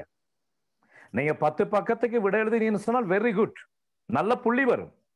ஆனால் 10 பக்கத்துக்கு விட எழுதி இயலாது எக்ஸாம்ல போய். அந்த 10 நீங்க ஆக கூடி போனாலும் ஒரு 6 பக்கம் தான் எழுதலாம் விடைக்கு. அந்த 3 மணித்தியாலத்துக்குள்ளால ஒரு 30 பக்கம் தான் நீங்க எழுதலாம். அதான் மனிதனது ஸ்பீடு. அந்த A-level புள்ளன்னு சொன்னால் ஒரு 30-35 பக்கம் எழுதலாம். A-level புள்ள எழுதுற அளவுக்கு உங்களுக்கு எழுதலாம். அவங்களோட கை வந்து அந்த அளவு ஒத்துழைக்காது. நீங்க எல்லாமே 30+, எல்லாம் 30+. 30+க்கு பிறகு அப்படி வேகமாக எழுதலாம். A-level புள்ள எழுதும். ஏலவல் பிள்ளைகள் வந்து அந்த ட்ரைனிங்கோட நிற்கும், எல்லாமே அந்த வேகத்துல எழுதுங்க. அந்த பிள்ளைங்க ஒரு 35 பக்கம் எழுதுங்க. அந்த 5 கேள்வி கொடுத்தால் உங்களுக்கு நினைக்கிறேன் ஒரு 30 பக்கம் 33 பக்கம் தான் எழுதக்கூடியதாக இருக்கு. எனக்கெல்லாம் அவ்வளவும் எழுத எனக்கு நான் பேசுற அளவுக்கு எழுத முடியாது. இந்த பேசுற அளவுன்னு எழுதித்தான்னு சொன்னா எனக்கு 20 பக்கம் கூட எழுதலாம். சரியா? அப்போ அதுல அப்படி எனக்கு ஒரு சின்ன சிக்கல் இருக்கு. அதே போல இதுலயும் பலருக்கு இருக்கும். சிலருக்கு எழுத முடியும், சொல்ல முடியாது. சிலருக்கு சொல்ல முடியும், எழுத முடியாது. அப்படி எல்லாம் இருக்குமாலதான் டியூட் செய்ய சொல்றேன். பெரும்பாலாக்கள் நல்லா எல்லாருமே 6 பக்கத்துக்கு மேல விட எழுதுறீங்க. 6 பக்கத்துக்கு மேல விட எழுதுறீங்க. அப்படி உங்களோட விட அமைப்பு இருக்குமா தான் நீங்க நிச்சயமாக பாஸ் பண்ணலாம், பிரச்சனையே இல்லை. சரி, 8 பக்கம் எழுதுறாக்கள் 10 பக்கம் எழுதுறாக்கள் வெரி குட். ஆனால் நீங்க எக்ஸாம்ல அந்த அளவு எழுதுனீங்கன்னு சொன்னாலும் அந்த டைமுக்குள்ளால பொலிட்டிக்கல் பாடத்துல நீங்க நல்ல ரிசல்ட்ஸே எடுக்கலாம். இந்த யோகனாவெல்லாம் சில கேள்விகளுக்கு வந்து 18 புள்ளி போட்டிருந்தேன். அந்த புள்ளி ஏலவலும் என்ன படிச்ச புள்ள 18 புள்ளி போட்டிருந்தேன். சில கேள்விகளுக்கு சிலதுக்கு 19 நான் போட்டிருந்தேன். நல்ல அருமையான விடைகளாக இருந்தது. அப்போ சில விடைகளை வாட்சின்னு சொன்னா இந்த அளவு எழுத முடியுமா அப்படின்னு சொல்லி சிக்கல் வரும். ஆனா பெரும்பாலும் விடை எழுதுகின்ற பொழுது பாயிண்ட்ஸ் ஃபார்மை எடுத்துக்கொண்டு நோட்ஸ் அப்படியே பார்த்து எழுதாம பாயிண்ட்ஸை முதல்ல எடுத்துக்கொண்டு விடை எழுத ஆரம்பிங்க. அப்படி எழுதுனீங்கன்னு சொன்னால் உங்களுக்கு எக்ஸாம் போற நேரத்துல நீங்க எழுதின விடையில பெரும்பாலான விடைகள் வந்து உங்களுக்கு கை கொடுக்கும். அப்படி இல்லாம நான் கொடுத்த பாயிண்ட்ஸை பார்த்து பார்த்து பந்தி பந்தியா வெட்டி சுருக்கம் எழுதுற மாதிரி எழுதுனீங்கன்னு சொன்னால் எக்ஸாம்ல கஷ்டப்படுறீங்க. Right, okay. எல்லாருமே விட நல்லா எழுதுனீங்க. விட எழுதி போடுறாக்கள் எல்லாருமே நல்லா எழுதி போடுறீங்க. விட அறவே செய்யாதாக்கள் கொஞ்சம் கவனிங்க. கொஞ்சம் எக்ஸாம்ல பாஸ் பண்ணணும் அப்படின்னு சொன்னா விட எழுதுங்க. ஒரு முறை விட எழுதாதாக்கள் ஒரு கேள்விக்கான விட எழுதி பாருங்க, கிடைக்கிற சந்தோஷம் வந்து அப்படி இருக்கு. ஜெயசுந்தர், நான் சொல்றேன் சரியா? ஒரு கேள்விக்கு விட எழுதி முடிச்சதுக்கு அப்புறம் அப்படி ஒரு சந்தோஷம் ஒண்ணு வராதா ஜெயசுந்தர்? உண்மைதான், நமக்குலாம் சார் ஒரு கான்ஃபிடன்ஸ் வருது சார். நான் முடியும் அப்படிங்கிறது முடியுங்கிற நம்பிக்கை ஒண்ணு வரும். எழுதாதாக்கு இன்னைக்கு போய் ட்ரை பண்ணி பாருங்க. கிளாஸ் முடிஞ்சதுக்கு அப்புறம் ஒரு கேள்விக்கான விடை எழுதி பாருங்க. அதுக்கப்புறம் நீங்க மாறி போயிருவீங்க. நீ அப்படி ரைட், ஓகே. நாம இன்னைக்கு பாக்குறோம் சட்டவாட்சி. சரி, சட்டவாட்சி தொடர்பாக நாம பார்க்கிறோம். ஒரு நாட்டில் ஆட்சியை கொண்டு நடாத்துகின்ற அதிகாரம் சட்டத்திடமே காணப்படுகின்றது என்பதை வலியுறுத்தும் கோட்பாடு சட்டவாட்சி. சட்டவாட்சி என்றால் என்ன வரைவிலக்கணம் நாம பார்க்கிறோம். ஒரு நாட்டில் ஆட்சியை கொண்டு நடாத்துகின்ற அதிகாரமானது சட்டத்திடமே காணப்படுகின்றது என்பதை வலியுறுத்துகின்ற கோட்பாடு சட்டவாட்சி கோட்பாடு. சட்டவாட்சி பற்றி அரிஸ்டோட்டில் என்பவரே முதலாக கருத்துக்களை வெளியிட்டார். இருந்தாலும் அரிஸ்டோட்டில் முதலாக கருத்துக்களை வெளியிட்டாலும் அவரை தொடர்ந்து அரிஸ்டோட்டில் ஒரு தெளிவான விளக்கத்தை சொல்லியிருக்கிறாரு. ஆனால் அதற்கு முன்னரே அவரின் ஆசிரியரான பிளேட்டோவும் சட்டவாட்சி தொடர்பாக சொல்லியிருக்கிறார். சரி, அப்போ சட்டவாட்சி என்றால் என்னது? சட்டம் சக ஆட்சி, அதன் சட்டவாட்சி. சட்டம் சக ஆட்சி, சட்டவாட்சி. ஒரு நாடு சட்டத்தினூடாகவே ஆட்சி செய்யப்படுகிறது. ஒரு நாட்டை சட்டமே ஆட்சி செய்கின்றது என்பதை வலியுறுத்துவது சட்டவாட்சி. சட்டம் சக ஆட்சி, சட்டவாட்சி. அப்ப இந்த சட்டவாட்சி தொடர்பாக முதலாக கருத்துக்களை வெளியிட்டவர் பிளேட்டோ, அதனைத் தொடர்ந்து அரிஸ்டோட்டில் இவர்கள் கருத்துக்களை வெளியிட்டிருந்தாலும் தற்காலத்தில் இந்த சட்டவாட்சி பற்றி ஒரு பூரணமான விளக்கத்தை முன்வைத்த அறிஞராக பேராசிரியர் ஏவி டைசி காணப்படுகிறார்.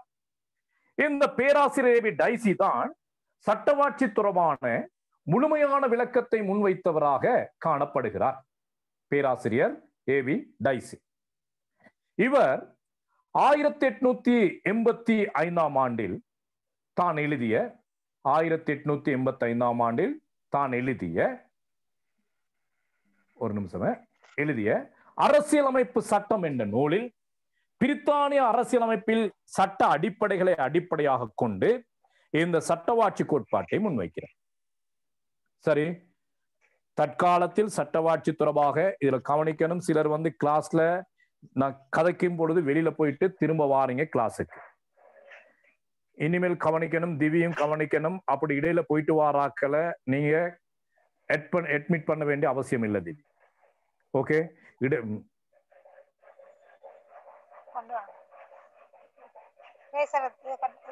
திவி திவி இதெல்லாம் கவனிக்கணும். திவ்ய பிரசாந்த் இன்னைக்கு பரவாயில்ல, இந்த கிளாஸ்ல இப்படி இருக்கிறாங்க. ஏதாவது நம்ம எக்ஸாம் சம்பந்தமா அப்படி இப்படி கதைக்கும் பொழுது லைவ் ஆகிட்டு திரும்ப வந்து ஜாயின் ஆக பாக்குறாங்க. நிறுவனத்துல கதைக்கும் பொழுது அந்த வேலை செய்யறாங்க சிலர். அப்ப இன்னைக்கு கடைசி நாளா இருக்கட்டும். இனிமேல் அப்படி தொழில்நுட்ப கோளாறுனால அப்படி வாரது ஓகே. இடையில போயிட்டு ஓகே அப்படின்னு சொன்னால் ஓகே, அப்படி இல்லாதாக்களும் போய் வராங்க தம்பி, அதான் நான் பேசிக்கொண்டிருக்கிறேன். சரியா? கவரேஜ் பிரச்சனை சொன்னா பிரச்சனை இல்லை, அப்படி இல்லைன்னு சொன்னால் திரும்ப அவனை அட்மிட் பண்ண மாட்டேன் நான். அப்படி ரைட், ஓகே. பாருங்க, நான் கதைக்கும் போது 60 பேராக இருந்தாங்க, இப்பொழுது 66 பேர் வந்துட்டாங்க. அதான் இது எதனால லீவ் ஆகுறாங்கன்னு சொல்லி சந்தேகம் தான். ஓகே, அப்ப இந்த ஏவி டைசி என்பவர் 1885ஆம் ஆண்டில் தான் எழுதிய அரசியலமைப்பு சட்டம் என்ற நூலில் பிரித்தானிய அரசியலமைப்பை அடிப்படையாக கொண்டு இந்த சட்டவாட்சி கோட்பாட்டை முன்வைத்திருக்கிறார். சட்டவாட்சி என்றால் என்னது? ஒரு நாட்டை சட்டமே ஆட்சி செய்கிறது, ஒரு நாட்டை சட்டமே ஆளுகின்றது என்பதை வலியுறுத்துவது சட்டவாட்சி கோட்பாடு. சட்டம் சக ஆட்சி சட்டவாட்சி. இதனை முதலாக முன்வைத்தவர் கிரேக்க அறிஞரான பிளேட்டோ, அதனைத் தொடர்ந்து அரிஸ்டோட்டில். தற்காலத்தில் இது தொடர்பான பூர்ணமான விளக்கத்தை முன்வைத்தவர் பிரான்சி அறிஞரான பேராசிரியர் ஏவி டைசி. இவர் பிரித்தானிய அரசியலமைப்பை அடிப்படையாக கொண்டு இந்த உலக பிரசித்தி பெற்ற சட்டவாட்சி கோட்பாட்டை முன்வைத்திருக்கிறார். ஏவி டைசி என்பவருடைய சட்டவாட்சி பற்றிய கருத்தின்படி உண்மையில் மக்கள் எல்லோருக்கும் தனித்துவத்தை கொடுப்பதுடன் சமூகத்தில் உயர்ந்தோர் தாழ்ந்தோர் என வேறுபாடு காட்டாது அனைவரையும் சமமாக மதிக்கும் தன்மையை சட்டவாட்சி. அப்ப மேல நாம பார்த்திருந்தோம், சட்டவாட்சி என்றால் என்னது? ஒரு நாட்டை சட்டமே ஆட்சி செய்கின்ற என்பது சட்டவாட்சி. அது ஒரு வரைவிலக்கணம். அடுத்து இன்னும் ஒரு வரைவிலக்கணம் இங்க நாம பார்க்கிறோம் பாருங்க. ஒரு நாட்டில் வாழுகின்ற அனைவருக்கும் தனித்துவத்தை கொடுப்பதுடன், நாட்டில் வாழுகின்ற ஒவ்வொருவருக்கும் தனித்துவத்தை கொடுப்பதுடன் உயர்ந்தோர் தாழ்ந்தோர் ஆள்வோர் ஆளப்படுவோர், அதையும் போட்டுக்கொள்ளும். உயர்ந்தோர் தாழ்ந்தோர் ஆள்வோர் ஆளப்படுவோர் என்று வேறுபாடு காட்டாது அனைவரையும் சமமாக மதிக்கும் தன்மையை சட்டவாட்சி கோட்பாடாகும். சொல்லி பாருங்க பாப்போம். சட்டவாட்சி என்றால் என்னது? ஒரு நாட்டில் வாழுகின்ற அனைத்து மக்களுக்கும் தனித்துவத்தை கொடுப்பதோடு சமூகத்தில் உயர்ந்தோர் தாழ்ந்தோர் என வேறுபாடு காட்டாது. அப்ப இன்னொன்னு போட்டுக்கொள்வீங்க, உயர்ந்தோர் தாழ்ந்தோர் ஆள்வோர் ஆளப்படுவோர் என்று வேறுபாடு காட்டாது அனைவரையும் சமமாக மதிக்கும் தன்மையை சட்டவாட்சி கோட்பாடாகும். சொல்லி பாருங்க ஒரு முறை. சட்டவாட்சி என்றால் என்னது? 2 வரைவிலக்கணம் சொல்லி இருக்கிறேன். நாட்டில் வாழுகின்ற அனைத்து மக்களுக்கும் தனித்துவத்தை கொடுப்பதோடு சமூகத்தில் உயர்ந்தோர் தாழ்ந்தோர் ஆள்வோர் ஆளப்படுவோர் என்று வேறுபாடு காட்டாது அனைவரையும் சமமாக மதிக்கும் தன்மையே சட்டவாட்சி என்று நாம் அடையாளப்படுத்துகின்றோம். ஓகே, சரி. இவரின் கருத்துப்படி ஒரு நாட்டை பாராளுமன்றம், ஜனாதிபதி, அமைச்சரவை, நீதிமன்றங்கள் போன்றன ஆட்சி செய்யவில்லை. என்ன சொல்றாரு ஏவி டைசி? ஒரு நாட்டை ஜனாதிபதி ஆட்சி செய்யல, அமைச்சர்கள் ஆட்சி செய்யல, பாராளுமன்றம் ஆட்சி செய்யல, நீதிமன்றங்கள் ஆட்சி செய்யல. ஒரு நாட்டை இவைகள் கொண்டு செல்லவில்லை. மாறாக சட்டமே ஒரு நாட்டை ஆளுகின்றன. ஜனாதிபதி ஆளல, பாராளுமன்றம் ஆளல, அமைச்சர்கள் ஆளல, சட்டம்தான் ஒரு நாட்டை ஆட்சி செய்கிறது. எனவே சட்டத்தை விட மேலானது எதுவும் இருக்க முடியாது. எனவே ஒரு நாட்டில் பாராளுமன்றம், ஜனாதிபதி, அமைச்சர்கள், நீதிமன்றம் எல்லாவற்றையும் விட சட்டமே மேலானது என்ற கருத்தை வலியுறுத்துவதுதான் சட்டவாட்சி. இப்ப நீங்க பாக்குறீங்க, நீதிமன்றம் எதன் அடிப்படையில் தீர்ப்பு வழங்கப்படுகின்ற? சட்டத்தின் அடிப்படையில். அமைச்சர்கள் எதன் அடிப்படையில் செயற்படுகின்றார்கள்? சட்டத்தினூடாக. பாராளுமன்றம் எப்படி செயற்படுகிறது? சட்டத்தினூடாக. பாராளுமன்றம் இருக்குதுன்னு சொல்லி பாராளுமன்றம் நினைத்தால் போல ஆட முடியாது. 5 வருடத்துக்கு பிறகு அவர்கள் வீட்டுக்கு போகணும். 5 வருடத்துக்கு பிறகு வீட்டுக்கு போக வைக்கிறது யாரு? சட்டம். ஜனாதிபதி அதிகாரம் இருந்தாலும் நினைத்தால் போல் செய்ய முடியாது. 5 வருடத்துக்கு பிறகு அவர் வீட்டுக்கு போகணும். வீட்டுக்கு போக வைக்கிறது யாரு? சட்டம். ஆக ஒரு நாட்டை ஜனாதிபதி, அமைச்சர்கள், நீதிமன்றங்கள், பாராளுமன்ற உறுப்பினர்கள் ஆளவில்லை, மாறாக சட்டமே ஆளுகின்றது. எனவே எல்லாவற்றையும் விட ஒரு நாட்டில் காணப்படுகின்ற மேலான அம்சம் சட்டமே. சட்டமே ஒரு நாட்டின் மேலானது என்பதை தெளிவுறுத்துகின்ற ஒரு கோட்பாடுதான் சட்டவாட்சி. இந்த சட்டவாட்சி என்ன செய்கின்றது? நாட்டில் வாழுகின்ற அனைவருக்கும் தனித்துவத்தை வழங்கி உயர்ந்தோர் தாழ்ந்தோர் ஆள்வோர் ஆளப்படுவோர் என்று வேறுபாடு காட்டாது நாட்டில் வாழுகின்ற அனைவரையும் சமமாக மதிக்கின்ற ஒரு தன்மையை ஏற்படுத்துவதாக இந்த சட்டவாட்சி கோட்பாடானது காணப்படுகிறது. சரி, இந்த சட்டவாட்சியை தெளிவுறுத்துவதற்காக பேராசிரியர் ஏவி டைசி 3 வகையான நிபந்தனைகளை முன்வைக்கிறார். அது ஒன்று, சட்டப்படி அன்றி எவரும் கைது செய்யப்படவோ தடுப்பு காவலில் வைக்கப்படவோ தண்டிக்கப்படவோ முடியாது. பாடமாகும்.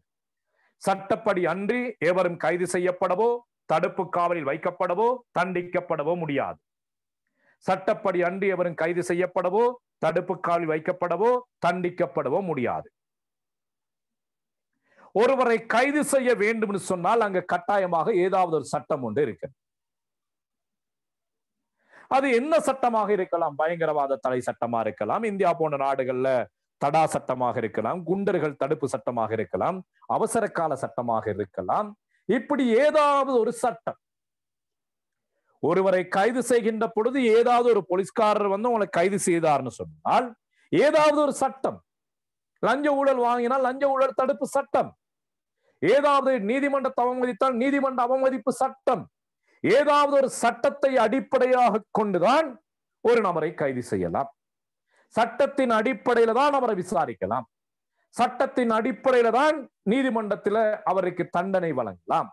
அப்போ ஒருவரை கைது செய்கின்ற விடயத்தில் கூட சட்டமே மேலானதாக இருக்கின்ற காரணத்தினால் ஒரு நாட்டை சட்டமே ஆட்சி செய்கின்றது என பேராசிரியர் ஏவி டைசி குறிப்பிடுகின்றார். அடுத்து நம்ம பார்க்கிறோம், சட்டவாட்சியின் மற்றொரு முக்கியமான நிபந்தனை, சட்டத்தின் முன் சகலரும் சமம்.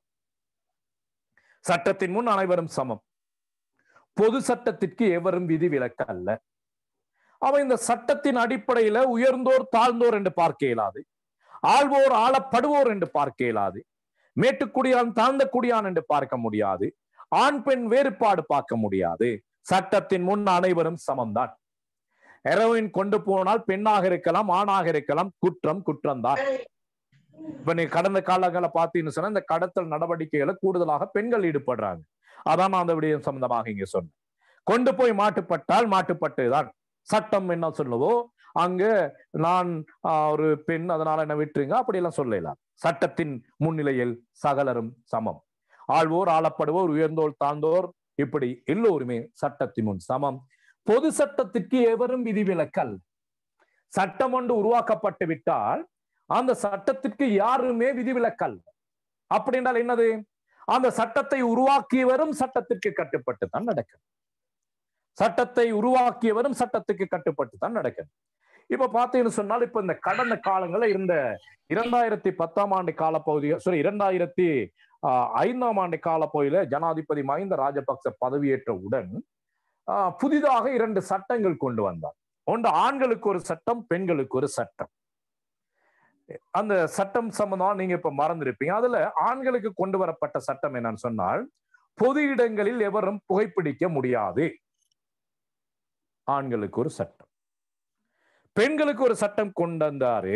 அது அந்த சிங்களத்துல சொன்னதான் நல்லா இருக்கும். இரிச்ச சாய டெனிம் அந்தின்ற பே, இரிச்ச சாய டெனிம் அந்தின்ற பேன்னு சொல்லி பெண்களுக்கு ஒரு சட்டத்தை கொண்டு வந்தார். அவன்னு சொன்னா இரிச்ச சாயன்னு சொன்னால் அந்த கீழ இருந்து மேல வர கிழிஞ்ச மாதிரி ஒரு பாவாடை இருக்கும், அதை கட்ட இயலாது பெண்கள். அடுத்து பெண்கள் யாரும் டெனிம் போட முடியாதுன்னு சொல்லி சட்டத்தை கொண்டு வந்தாரு. 2005ஆம் ஆண்டு காலப்பகுதியில் ஆட்சிக்கு வந்த பொழுது நான் நினைக்கிறேன் 2006ஆம் ஆண்டு 7ஆம் ஆண்டு காலப்பகுதியில் அப்படி சட்டம் கொண்டு வந்தார்கள். ஆண்களுக்கு ஒரு சட்டம், பொது இடத்துல யாரும் புகைப்பிடிக்க முடியாது. அப்ப இப்படி சட்டத்தை கொண்டு வந்தால் ஜனாதிபதியின் மனுஷியும் டெனிம் போட இயலாது, கிழிஞ்ச பாவாடை கட்ட இயலாது. ஜனாதிபதியும் பொது இடத்துல சிகரெட் குடிக்க இயலாது, புகைப்பிடிக்க இயலாது. அப்போ ஒரு சட்டத்தை உருவாக்கியது அவராக இருக்கலாம், ஆனால் அந்த சட்டத்திற்கு அவரும் கட்டுப்பட்டு நடக்கணும். இதுதான் பொது சட்டத்திற்கு எவரும் விதிவிலக்கல்ல என்பதன் ஊடாக விளக்கப்படுகிறது. சட்டத்தை உருவாக்கியவரும் கட்டுப்பட்டு நடக்கணும், சட்டத்திற்கு எவரும் விதிவிலக்கல்ல என்பதை தெளிவுறுத்துவதாக இந்த விடயம் அமையப்பெறுகிறது. அடுத்து நம்ம பார்க்கிறோம், ஒரு நாட்டின் அடிப்படை உரிமைகளும் சுதந்திரங்களும் சட்டத்தினூடாகவே பாதுகாக்கப்படுகிறது. இப்ப நீங்க இருக்கிறீங்க, உங்களது உரிமைகள் எப்படி பாதுகாக்கப்படுகிறது, உங்களது சுதந்திரம் எப்படி பாதுகாக்கப்படுகிறது? கொஞ்சம் யோசிச்சு பாருங்க பார்ப்போம். நீங்க ரோட்ல நடந்து போய் கொண்டிருக்கின்ற பொழுது யாராவது உங்களை அடிக்கிறாரு அல்லது பேசுறாரு, எங்க போறீங்க? போலீஸ்க்கு போறீங்க, முறைப்பாடு செய்றீங்க. அதன் ஊடாக அவருக்கு தண்டனை கிடைக்குது. எப்படி கிடைக்குது? சட்டத்தினூடாக கிடைக்குது. ஆக ஒரு நாட்டில் வாழுகின்ற அனைத்து மக்களது உரிமைகளும் சுதந்திரங்களும் சட்டத்தினூடாகவே பாதுகாக்கப்படுகிறது என்று இவர் 3 நிபந்தனைகளை முன்வைக்கிறார். ரைட். இப்ப பேராசிரியர் டைசி சொன்ன 3 நிபந்தனையையும் ஒரு முறை சொல்லி பாருங்க பாப்போம். சட்டப்படி அன்றி எவரும் கைது செய்யப்படவோ தடுப்பு காவலில் வைக்கப்படவோ முடியாது. சட்டத்தின் முன் அனைவரும் சமம், பொது சட்டத்திற்கு எவரும் விதிவிலக்கல்ல. ஒரு நாட்டின் அடிப்படை உரிமைகளும் சுதந்திரங்களும் சட்டத்தினூடாகவே பாதுகாக்கப்படுகிறது. இதுதான் இவர் சட்டவாட்சி தொடர்பாக சொன்ன நிபந்தனைகள். சரி, இந்த சட்டவாட்சி பற்றி முதலாக கருத்து தெரிவித்தவராக நாம பார்த்திருக்கிறோம் அரசறிவின் தந்தையான அரிஸ்டோட்டில். அதே போல பிளேட்டோவும் இந்த சட்டவாட்சி தொடர்பாக சொல்லியிருக்கிறாரு. சரி, அவர் சட்டங்கள் இல்லாத அறிஞன் அரசன் என்னும் அறிவிஞானத்தின் அடிப்படையில் ஆட்சி புரியும் லட்சிய அரசாங்கத்தை விமர்சிக்கும் நோக்கில் ஆட்சியாளர் எந்த அளவிற்கு அறிவாளியாக இருப்பினும் ஒரு தனி மனிதனின் ஆட்சியை விட சட்டத்தின் ஆட்சியை சிறந்தது என்று அரிஸ்டோட்டில் சொல்றாரு. இப்ப பிளேட்டோ சட்டவாட்சி சம்பந்தம் சொல்லியிருந்தாலும் அவரு சட்டத்தை விட அவர் சொல்றாரு சட்டம் எல்லாம் அப்புறம் இருக்கட்டும், நாட்டை ஆளக்கூடியவன் அறிஞனாக இருக்கணும், அறிஞன் தான் நாட்டை ஆட்சி செய்யணும்னு சொல்லி பிளேட்டோ சொல்றாரு. அந்த கருத்தை விமர்சிக்கும் வகையில அரிஸ்டோட்டில் சொல்றாரு, எவ்வளவு அறிவாளியாக இருந்தாலும் அந்த தனி மனித ஆட்சியானது காலப்போக்குல கொடுங்கோன்மையாக மாறும். எனவே எவ்வளவு அறிவாளியா ஆட்சி செய்தாலும் அந்த ஆட்சியானது சட்டத்தினூடாக நடைபெற வேண்டும் என்ற கருத்தை முன்வைக்கிறார். பிரியா 54 மைக் ஒன்னு இருக்குது. பிரியா 54 பிரியா மைக்ல ஒண்ணு இருக்குது. கொஞ்சம் குரூப்ல உள்ளாக்கள் கவனிங்க. மைக்ல சில நேரம் யாரும் ஒன் பண்ணாங்கன்னு சொன்னா நம்மளுக்கு தெரியாம மைக் ஒன் ஆகும்.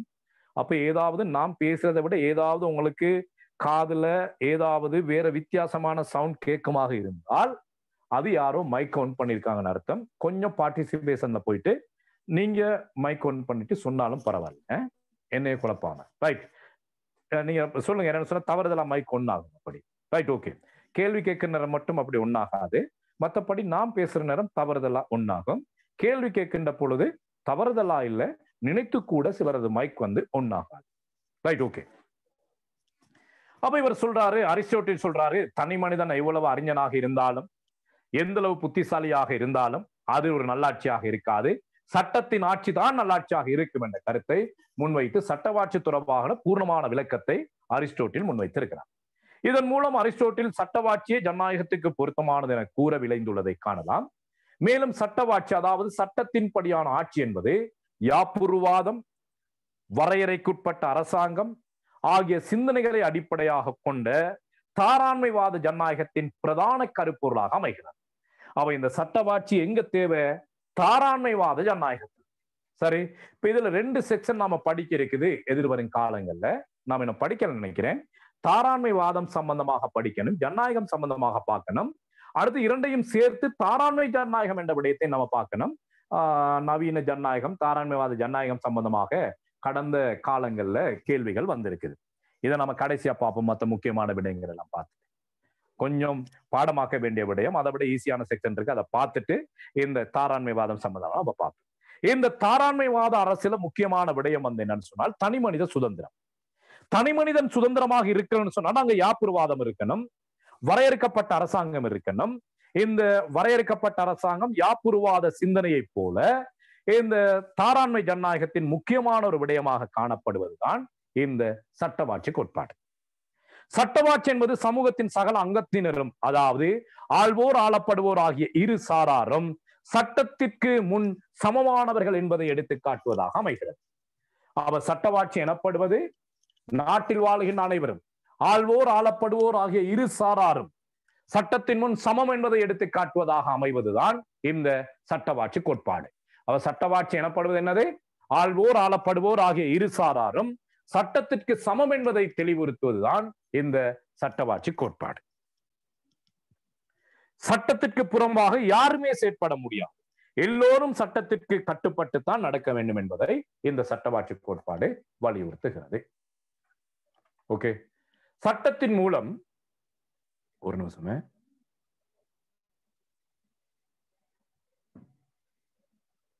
சட்டவாட்சியின் மூலம் இரு விடயங்கள் வெளிப்படுத்தப்படுகின்றன. அதுல ஒண்ணு நம்ம பார்க்கிறோம், நாட்டில் ஏற்றுக்கொள்ளப்பட்ட பொது சட்டத்தின்படி ஆட்சியாளன் ஆட்சி புரிய வேண்டும்.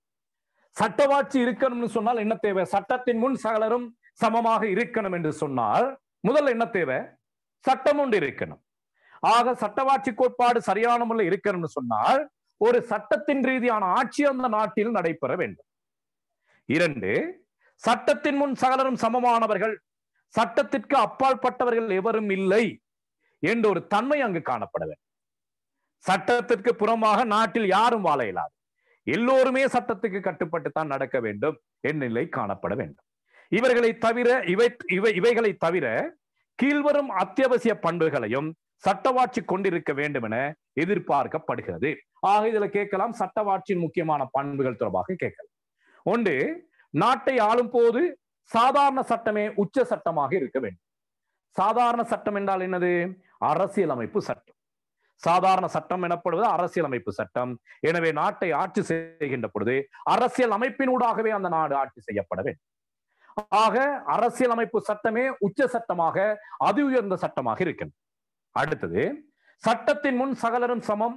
சட்டம் என்பது சகலருக்கும் பொதுவானதாகும். சட்டம் எவருக்கும் சலுகைகள் வழங்காது என்பதை தெளிவுறுத்துவதாக இருக்கு. சட்டத்தினூடாக யாருக்கும் சலுகை வழங்க முடியாது, எல்லோருக்கும் ஒன்றுதான். பிரஜைகள் சட்டத்தின் மூலம் அன்றி இயற்கையாகவும் சமூக ஒப்புதலின் மூலமாகவே உரிமைகள் பெற்றுள்ளனர். அரசு பிறப்பிக்கும் சட்டங்கள் பிரஜைகளின் உரிமைகளை உறுதிப்படுத்தி பேண வேண்டும். சட்டம் தோன்றுவதற்கு முன்னரே மக்களுக்கு உரிமைகள் தோன்றிவிட்டன. சட்டம் தோன்றுவதற்கு முன்னரே மனிதன் உரிமையோடு வாழ்ந்திருக்கிறார். எனவே சட்டம் எப்பொழுதும் உரிமைகளை தடுக்கக்கூடாது. சட்டம் கட்டாயமாக உரிமைகளை பாதுகாக்க வேண்டும் என்பதை இந்த சட்டவாட்சி கோட்பாடு வலியுறுத்துகிறது. அடுத்தது, அரசாங்கத்தின் அதி உயர் அதிகாரமிக்க நபர்கள் மற்றும் ஆட்சி நடவடிக்கைகளில் தொடர்புறும் அனைவரும் சட்டத்திற்கு கீழ்ப்படிந்தே நடக்க வேண்டும். அடுத்து நாம பார்க்கிறோம், அரசாங்கத்தில் இருக்கிற எவ்வளவு பெரிய பதவியில இருக்கின்றவர்களாக இருந்தாலும் சரி, அவர்கள் கட்டாயமாக சட்டத்திற்கு கட்டுப்பட்டுத்தான் நடக்க வேண்டும். சட்டப்படியே அவர்கள் நடக்க வேண்டும் என்பதை இந்த சட்டவாட்சி கோட்பாடானது விளக்குகிறது. ரைட், இந்த முக்கியமான பண்புகள் ஒரு முறை பார்த்துக்கொள்ளுங்க பாப்போம். சட்டவாட்சியின் முக்கியமான பண்புகள் என்னன்னு சொல்லி அடுத்து நாம பார்க்கிறோம் சட்டவாக்கத்திற்கும் சட்ட அமுலாக்கத்திற்கும் அரசாங்கத்துக்குள்ள அதிகாரத்தை சட்ட ரீதியான தடைகள் மூலம் வரையறுக்க வேண்டும். சமநிலை தலையீடு பார்த்திருந்தோமே, அதாவது சட்டத்தை உருவாக்குகின்ற பொழுதும் அதனை நடைமுறைப்படுத்துகின்ற பொழுதும் அரசாங்கத்துக்குள்ள அதிகாரத்தை சட்ட ரீதியாக தடுக்க வேண்டும். அவ்வாறு சட்ட ரீதியாக தடுப்பதுதான் அரசியல் யாப்பு.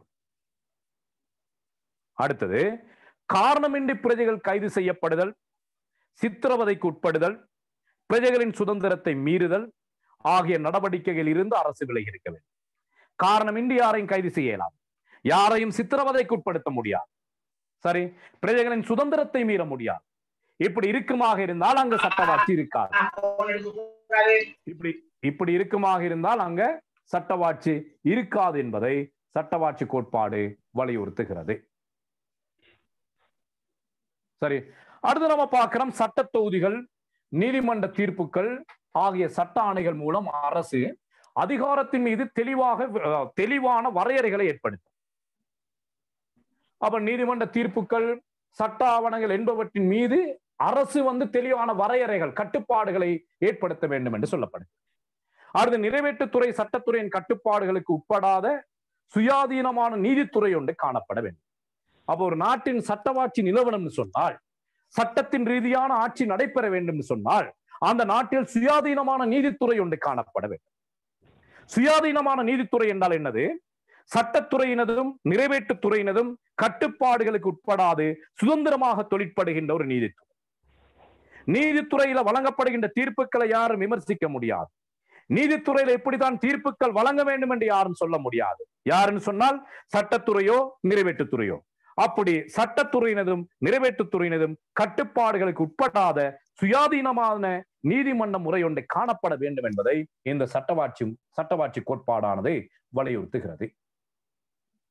சரி, அடுத்து நம்ம பார்க்கிறோம், இந்த சட்டத்தின் ஆட்சி இடம்பெறுகையில் சிறுபான்மையின மக்கள் முதல் ஓர் அரசின் கீழ் வாழும் அனைத்து மக்களும் சுதந்திரமாகவும் சமத்துவமாகவும் வாழ்வதற்கான வாய்ப்பை இந்த சட்டவாட்சி பெற்றுக் கொடுக்கணும். அப்படி இருந்தால் தான் அது சட்டவாட்சியாக இருக்கு. சட்டத்தின் முன் சகலரும் சமம், சட்டத்திற்கு எவரும் விதிவிலக்கல்ல அப்படி என்று சொன்னால், அந்த நாட்டில் வாழுகின்ற பெரும்பான்மையின மக்கள் என்னென்ன சலுகைகளை அனுபவிக்கின்றார்களோ அந்த பெரும்பான்மையின மக்கள் அனுபவிக்கின்ற சலுகைகள் அனைத்தையும் அந்த நாட்டில் வாழுகின்ற சிறுபான்மை இனத்தவர்கள் எல்லோருமே அனுபவிப்பதற்கான வாய்ப்பு காணப்பட வேண்டும். இப்ப ரஷ்யா போன்ற நாடுகள்ல பார்த்தீங்கன்னு சொன்னால் 80க்கும் மேற்பட்ட சிறுபான்மையின மக்கள் வாழ்ந்து வருகின்றனர். இந்தியாவிலும் அப்படி 50க்கும் மேற்பட்ட சிறுபான்மையின மக்கள் வாழ்ந்து வருகின்றனர். அப்படி எத்தனை வகையான சிறுபான்மையின மக்கள் வாழ்ந்தாலும் ஒரு பெரும்பான்மையின மக்களுக்கு என்னென்ன சலுகைகள் கிடைக்கின்றதோ அந்த சலுகைகள் அனைத்தும் அந்த சிறுபான்மை இனத்தவர்கள் அனைவருக்கும் போய் சேர வேண்டும் என்பதை வலியுறுத்துவதுதான் இந்த சட்டவாட்சி கோட்பாடு. ஒரு நாட்டில் உருவாக்கப்பட்ட சட்டங்களுக்கு ஆளப்படுவோர் மாத்திரமன்றி ஆட்சியாளரும் கட்டுப்பட்டே நடக்க வேண்டும் என்பதை வலியுறுத்துகிறது. மாணவர்கள், பயனாளர்கள் இப்ப பார்த்து கொண்டிருக்கின்றீர்கள் சட்டவாட்சியின் முக்கியமான பண்புகள். சட்டவாட்சி என்றால் என்னன்னு சொல்லி பார்த்துட்டோம், நிபந்தனைகளை பார்த்துட்டோம், சட்டவாட்சியின் முக்கியத்துவம் பார்த்துட்டோம். இப்போ நம்ம பார்த்து கொண்டிருப்பது சட்டவாட்சியின் முக்கியமான பண்புகள் தொடர்பாக பார்த்து கொண்டிருக்கிறோம். அடுத்து, சட்டத்தின் முன் அனைவரும் சமமானவர்கள். இத்தகைய தன்மையை தாம் அதிக காலம் வாழ்ந்த பிரித்தானியாவில் சரியான முறையில் பின்பற்றப்பட்டதாக இவர் சொல்றார். இந்த சட்டத்தின் முன் சகலரும் சமம் என்ற தத்துவம் உலகத்தில் சரியான முறையில் பின்பற்றப்பட்டு வருகின்ற நாடாக இவர் பிரித்தானியாவை எடுத்துக்காட்டார். இவர் பிரான்சிய அறிஞர் ஏவி டைசி. ஆனால் பிரான்ஸ்ல சட்டவாட்சி இல்லைன்னு சொல்றார். ஏன் பிரான்ஸ்ல சட்டவாட்சி இல்லைன்னு சொன்னால், பிரான்ஸ்ல 2 வகையான நீதிமன்றங்கள் இருக்கின்றது. ஒன்று ஆட்சியாளர்களை விசாரிப்பதற்காக ஒரு நீதிமன்றமும், சாதாரண மக்களை விசாரிப்பதற்காக ஒரு நீதிமன்றமுமாக 2 வகையான நீதிமன்றங்கள் பிரான்சில் காணப்படுகிறது. இப்படி பிரான்சில் 2 வகையான நீதிமன்றங்கள் காணப்படுகின்ற காரணத்தினால பிரான்ஸ்ல அவர் சொல்றாரு சட்டவாட்சி கோட்பாடு பின்பற்றப்படவில்லை. அங்கு ஆட்சியாளர்களுக்கு ஒரு வகையான நீதியும் சாதாரண மக்களுக்கு ஒரு வகையான நீதியும் காணப்படுவதாக பேராசிரியர் ஏவி டைசி சொல்றார். எனவே பிரான்சில் சட்டவாட்சி இல்லை, பிரித்தானியாவில் சட்டவாட்சி காணப்படுகின்றது என்று அவர் சொல்றார். ரைட், இனி நாம பார்க்கிறோம் பிரித்தானியாவில் எப்படி சட்டவாட்சி இருக்கின்றது என்பதை இவர் தெளிவுறுத்தார். இதற்கு 3ஆம் ஆண்டு பிரித்தானியாவில் இடம்பெற்ற ஒரு அரசியல் சம்பவத்தை சுட்டிக்காட்டுகிறார். 3ஆம் ஆண்டில் அரசியல் சம்பவத்தை இவர் சுட்டிக்காட்டுகிறார். இந்த பிரித்தானியாவில் ஏற்பட்ட அரசியல் சம்பவத்தை அடிப்படையாக கொண்டுதான் உலக பிரசித்தி பெற்ற இந்த சட்டவாட்சி கோட்பாட்டை பேராசிரியர் ஏவி டைசி முன்வைத்திருக்கிறார். அப்ப இவர் சட்டவாட்சி கோட்பாட்டை முன்வைப்பதற்கே பிரதானமான காரணம் பிரித்தானியாவில் ஏற்பட்ட அரசியல் சம்பவம். எனவே அந்த அரசியல் சம்பவம் தொடர்பாக நாம தெளிவான விளக்கத்தை பெற்றிருக்கணும். இந்த அரசியல் சம்பவத்தை போடாது நாம சட்டவாட்சி கோட்பாட்டை விளக்க முடியாது.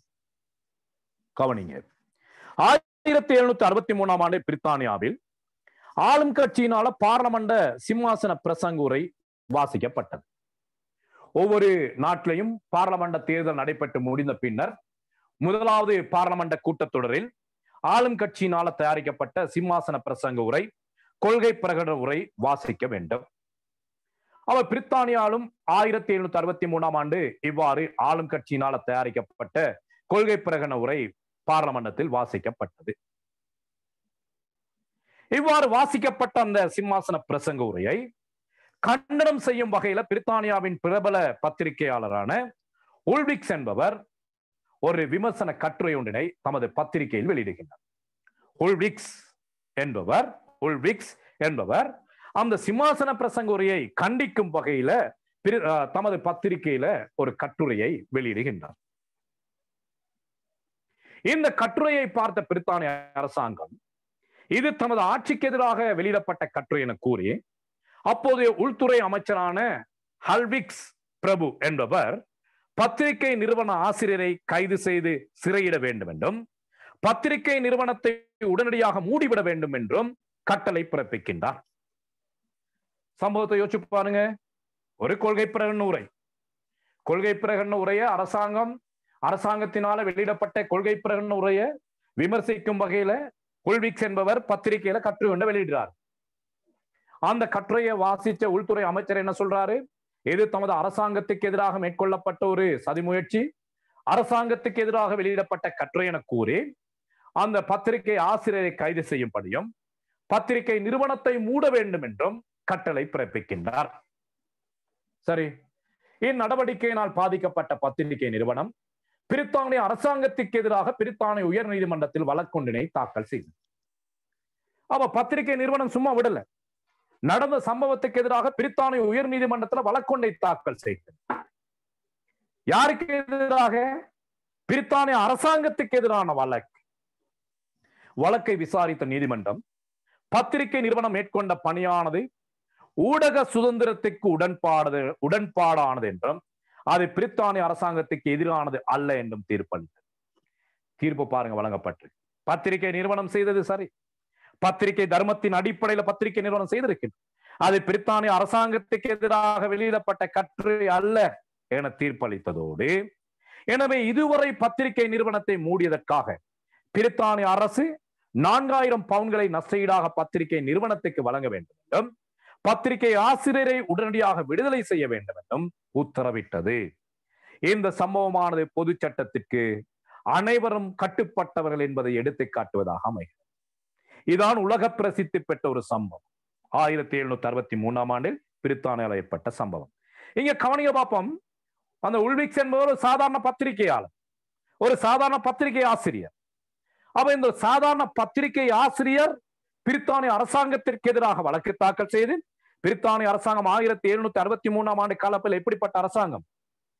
உலகத்துல பல நாடுகளை தமது கட்டுப்பாட்டின் கீழ் வைத்திருந்த ஒரு நாடு, ஒரு சாம்ராஜ்யம். ஆசியாவில் பல நாடுகள், ஆப்பிரிக்காவில் பல நாடுகள், அமெரிக்கா போன்ற நாடுகளை தமது கட்டுப்பாட்டின் கீழ் வைத்திருந்த ஒரு நாடு, உலகத்தையே ஆட்டி படைத்த ஒரு நாடு பிரித்தானியா 1763ஆம் ஆண்டு காலப்பகுதி. அந்த பிரித்தானிய அரசாங்கத்துக்கு எதிராக சாதாரண பத்திரிகையாளர் வழக்கு தாக்கல் செய்து, நீதிமன்றத்தின் தீர்ப்பானது பத்திரிகையாளர்கள் சார்பாகவும் பிரித்தானிய அரசுக்கு எதிராகவும் அமையப்பட்டிருக்கின்றது. அப்ப இந்த சம்பவம் என்னத்தை எடுத்து காட்டுகின்றது?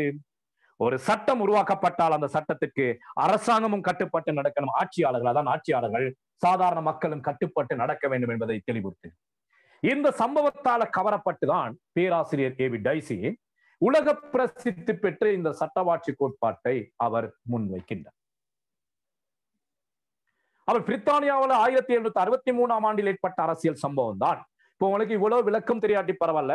பிரித்தானியாவில் 1763ஆம் ஆண்டில் ஏற்பட்ட அரசியல் சம்பவம், அந்த சம்பவம்னு சொல்லி சும்மா எழுதுனீங்கன்னு சொன்னாலே நீங்க ஏதோ படிச்சிருக்கீங்கன்னு சொல்லி உங்களுடைய விடையில தெரிய வரும். சரி, அடுத்து நம்ம பார்க்கிறோம், ஒரு நாட்டில் வாழுகின்ற மக்களின் அடிப்படை உரிமைகளும் சுதந்திரங்களும் சட்டத்தின் ஊடாகவே பாதுகாக்கப்படுகிறது. நாம் ஏற்கனவே இதுக்கு விட சொல்லி, உங்களது உரிமைகள் எப்படி பாதுகாக்கப்படுகிறது? சட்டத்தின் ஊடாக. உங்களது சுதந்திரம் எப்படி பாதுகாக்கப்படுகிறது? சட்டத்தின் ஊடாக. சட்டம் இல்லைன்னு சொன்னால் ஒரு நாட்டில் வாழுகின்ற யாரும் உரிமையாக வாழலாம். ஒரு நாட்டில் வாழுகின்ற எவருக்கும் சுதந்திரம் இருக்காது. அப்ப ஒரு நாட்டில் வாழுகின்ற மக்களின் உரிமையையும் சுதந்திரத்தையும் பாதுகாப்பது சட்டம். ஆகவே தான் சொல்றாரு, ஒரு நாட்டில் வாழுகின்ற மக்களின் உரிமைகளையும் சுதந்திரத்தையும் சட்டமே பாதுகாக்கின்றது என்ற கருத்தை பேராசிரியர் ஏவி டைசி முன்வைக்கிறார். ஓகே, அடிப்படை உரிமைகளும் சுதந்திரங்களும் அரசியல் யாப்பில் உள்ளடக்கப்பட்ட நிலையில் அவை சட்டத்தின் மூலம் பாதுகாக்கப்படுவதாக குறிப்பிடப்படுகிறது. இப்ப நம்ம பார்க்கிறோம், 78ஆம் ஆண்டு அரசியலமைப்புல அடிப்படை உரிமைகள் இருக்குது. அப்ப அடிப்படை உரிமைகள் தொடர்பான விடயம் யாப்பில் இருக்குது. யாப்புன்னு சொன்னால் சாதாரண சட்டம், அடிப்படை சட்டம். அடிப்படை சட்டத்தில் உரிமைகள் இருக்குது, அது மீறப்பட்டால் நீதிமன்றத்துக்கு செல்லலாம். ஆக எமது உரிமை எப்படி பாதுகாக்கப்படுகிறது? சட்டத்தின் ஊடாக பாதுகாக்கப்படுகிறது. இதான் இவர் சொல்றார், ஒரு நாட்டின் வாழுகின்ற மக்களின் உரிமைகளும் சுதந்திரங்களும் சட்டத்தின் ஊடாகவே பாதுகாக்கப்படுகின்றது என்பதை விளக்குகிறார். அடுத்து டைசி கூறிய சட்டத்திற்கு முன் சகலரும் சமம் என்பதற்கு இணங்க அண்மை காலத்தில் உலகில் பல சம்பவங்கள் நடந்திருக்குது. இப்ப சட்டவாட்சி கோட்பாடு இவ்வளவுதான். சட்டவாட்சி நம்ம முடிச்சிட்டோம். இவர் சொன்ன இந்த சட்டவாட்சி இப்பொழுது உலகில் இருக்குதா இல்லையா? மொண்டஸ்கிவின் வலுவேராக்கம் இருக்குதா இல்லையா? ஜோன் ஆஸ்டினின் இறைமை கோட்பாடு இருக்குதா இல்லையா என்று பார்க்கின்றதை போல இந்த சட்டவாட்சியோடு சம்பந்தப்பட்ட விடயங்கள் இன்றைய உலகத்தில் காணப்படுகின்றதா என்பதையும் நாம் ஆராய வேண்டும். அப்ப இதற்கு நான் சொல்ற உதாரணம் இல்லாமல் நீங்களும் ஏதாவது ஆராய்ந்திருந்தீங்கன்னு சொன்னா, இப்ப நான் சொல்லப்படுகின்ற உதாரணங்கள் எல்லாமே சில உதாரணங்கள் என்னுடைய காலத்தில, என்னுடைய காலம் என்று சொல்லுகின்ற பொழுது நான் இந்த எழுத ஆரம்பித்த காலப்பகுதியில் உலகில் நடந்த சில சம்பவங்களை இங்கு உங்களுக்கு வடிவமைத்து கொடுத்திருக்கு. பிரித்தானிய அரசியல் சம்பவம் அல்ல, அதை அடிப்படையாக கொண்டுதான் சட்டவாட்சி எழுதுது. இப்ப சட்டவாட்சிக்கு ஏதுவான காரணங்கள் உலகில் இருக்குதான்னு சொல்லி நம்ம பார்க்கணும். ரைட், இதுவும் பழைய விடயங்கள், இதுவும் நாம் போட்டதல்ல, இது பழைய விடயம். இந்த சட்டவாட்சி உலகில் இருக்கின்றது என்பதை எடுத்துக்காட்டு முகமாக 1974ஆம் ஆண்டு அமெரிக்காவில் நடைபெற்ற ஓட்டகேட் சம்பவத்தை நாம் குறிப்பிடலாம். இந்த ஓட்டகேட் சம்பவம் தொடர்பாக நாம் எங்க பார்த்திருக்கிறோம்? ஓட்டகேட் சம்பவம் தொடர்பாக நாம சில இடங்கள்ல படிச்சிருக்கிறோம். சரி, எனக்கு சொல்லுங்க பாப்போம். ஆனந்த ராகவன் ஓட்டகேட் சம்பவம் சம்பந்தமாக நாம பொலிட்டிக்கல் சயின்ஸ்ல ஒரு இடத்துல பார்த்திருக்கிறோம். எங்க ஆனந்த ராகவன்? ஆனந்த ராகவன், பாத்திமா பஸ்ரா, கவரேஜ் இல்லையோ? காயத்ரி, ஆனந்தராகவன் சொல்லுங்க. ஆனந்தராகவன், இந்த ஓட்டகேட் சம்பவம் தொடர்பாக காயத்ரி, இந்த ஓட்டகேட் சம்பவம் சம்பந்தமாக நாம இன்னும் ஒரு இடத்துல படிச்சிருக்கிறோம். எங்கன்னு சொல்லுங்க பாப்போம். சார், அந்த நீதித்துறை நிர்வாகத்துறை கட்டுப்படுத்துகிறதுன்னு சொல்லி. ஓகே, எந்த தலைப்புல பார்த்தோம் நாம? அது வந்து சமநிலை தலையீடுகள்ல தான். சமநிலை தலையீடுகள் பார்த்திருக்கோம். ஆனந்தராகவன், ஓகே ஓகே. அப்போ இந்த ஓட்டகேட் சம்பவம் தொடர்பாக நாம ஆல்ரெடி பார்த்திருக்கிறோம். எங்க பார்த்திருக்கிறோம்? சமநிலை தலையீடுகள் என்ற விடயத்தினூடாக நாம பார்த்திருக்கிறோம் இதற்கு முதல் கிளாஸ்ல. ரைட். என்னது இந்த ஓட்டகேட் சம்பவம்னு சொன்னால் என்னது? ஓட்டகேட் சம்பவம்னு சொன்னால் 1974ஆம் ஆண்டு அமெரிக்காவில் ஏற்பட்ட ஒரு முக்கியமான சம்பவம். அதாவது அக்காலத்தில் குடியரசுக் கட்சியின் தலைவரும் ஜனாதிபதியுமான நிக்சன் என்பவர். இதான் நாங்க பூர்ணமான விளக்கத்தை நாங்க கொடுக்கல இங்க இருக்கிறனால. குடியரசுக் கட்சியின் தலைவரும் அமெரிக்காவின் ஜனாதிபதியுமான நிக்சன் என்பவர் ஜனநாயக கட்சியினரால் வெளியிடப்பட்ட தேர்தல் தொடர்பான விடயங்களை ரகசியமான ஒளிவாங்கியை பயன்படுத்தி ஒட்டு கேட்கிறார். யாரு? நிக்சன். ஜனாதிபதி செய்யற வேலையை பாருங்க பார்ப்போம். இன்னும் ஒரு கட்சியினால, ஜனநாயக கட்சியினரால தேர்தல் தொடர்பாக வெளியிடப்பட்ட கருத்துக்களை ஒட்டு கேட்கிறார். இதனை அறிந்த ஜனநாயக கட்சியினர் ஜனாதிபதியான நிக்சனுக்கு எதிராக உயர் நீதிமன்றத்தில் வழக்கு தொடர்ந்தனர். வழக்கை ஆராய்ந்த நீதிமன்றம் அமெரிக்க அரசியலமைப்பின்படி தேர்தல் தொடர்பான விடயங்களை ஒட்டு கேட்பது தவறு என்றும், அவ்வாறு செய்த ஜனாதிபதியை பதவி நீக்க நடவடிக்கை எடுக்க வேண்டும் எனவும் தீர்ப்பளித்த வேளை அவர் ராஜினாமா செய்கிறார். ரைட், இங்க பாருங்க பாப்போம். அமெரிக்க ஜனாதிபதி அப்படிங்கிற உலக போலீஸ்காரர், உலக நாடுகளையே கட்டுப்படுத்தக்கூடிய வல்லமை உடையவர். அந்த ஜனாதிபதி தேர்தல் காலத்தில் வெளியிடப்பட்ட ஒரு சாதாரண விடயத்தை ஒட்டு கேட்கிறார். பெரிய ஒரு குற்றம் செய்யல. அவர் கொஞ்சம் காது கொடுத்து கேட்கிறாரு, ஒளிவாங்கியை பயன்படுத்தி கேட்கிறார். இதனை அறிந்து கொண்ட ஜனநாயக கட்சியினர் உயர் நீதிமன்றத்தில் வழக்கு தாக்கல் செய்கிறார். அப்ப ஜனநாயக அமெரிக்காவில் நம்ம பார்க்கிறோம், ஆளும் கட்சி இருக்கின்ற பொழுது எதிர்கட்சிக்கு எந்த வகையான பவரும் இருக்காது. எதிர்கட்சி சம்பந்தம் யாரும் கண்டு கொள்ளவே மாட்டார். இலங்கையில் அப்படி அல்ல. நீதித்துறை ஆளுங்கட்சி என்ன சொல்லுதோ அதை நீதித்துறை செய்யும்.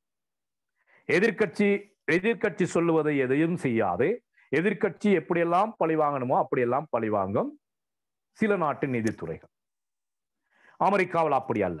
அப்ப நம்ம பார்க்கிறோம், எதிர்கட்சியான குடியரசுக் கட்சியினர் வழக்கு தாக்கல் செய்கின்றார்கள்.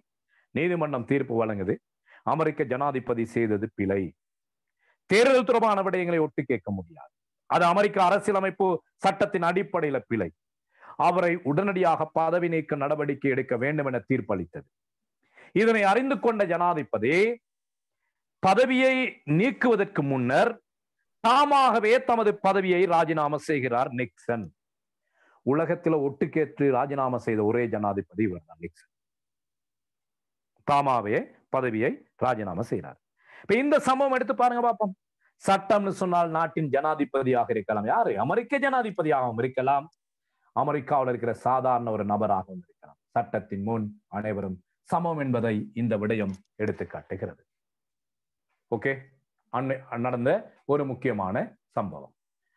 அடுத்து நம்ம பார்க்கிறோம், இலங்கையிலையும் 1998ஆம் ஆண்டு காலப்பகுதியில இத்தகைய ஒரு சம்பவம் நடந்தது. இது நாம் போட்ட சம்பவமே, நீங்க வேற புத்தகங்களை பார்க்க இயலாது. 1998ஆம் ஆண்டுல ஒரு சம்பவம் நடக்குது இலங்கையில. திரைப்பட இயக்குனரான, இளம் திரைப்பட இயக்குனரான பிரசன்ன விதானகே என்பவரால உருவாக்கப்பட்ட கழுவந்த புறவர என்ற திரைப்படம் திரையிடப்பட்டது 98ஆம் ஆண்டு. 98ஆம் ஆண்டு என்று சொல்லுகின்ற பொழுது 98ஆம் ஆண்டு என்று சொல்லுகின்ற பொழுது சந்திரிகா பண்டாரநாயக்க குமாரதுங்க ஆட்சி காலம். வெற்றி நிச்சயம், சரி, என்னது ஜெயசவிய என்ற போராட்டம் யாழ்ப்பாணத்தில் நடந்து கொண்டிருந்த காலகட்டம். வெற்றி நிச்சயம், ஜெயசிக்குரு என்ற போராட்டம் நடந்து கொண்டிருந்த காலகட்டம். அந்த காலப்பையில பிரசன்ன விதானகே என்பவர் கழுவந்த புறவர என்ற ஒரு திரைப்படத்தை வெளியிடுகிறார்.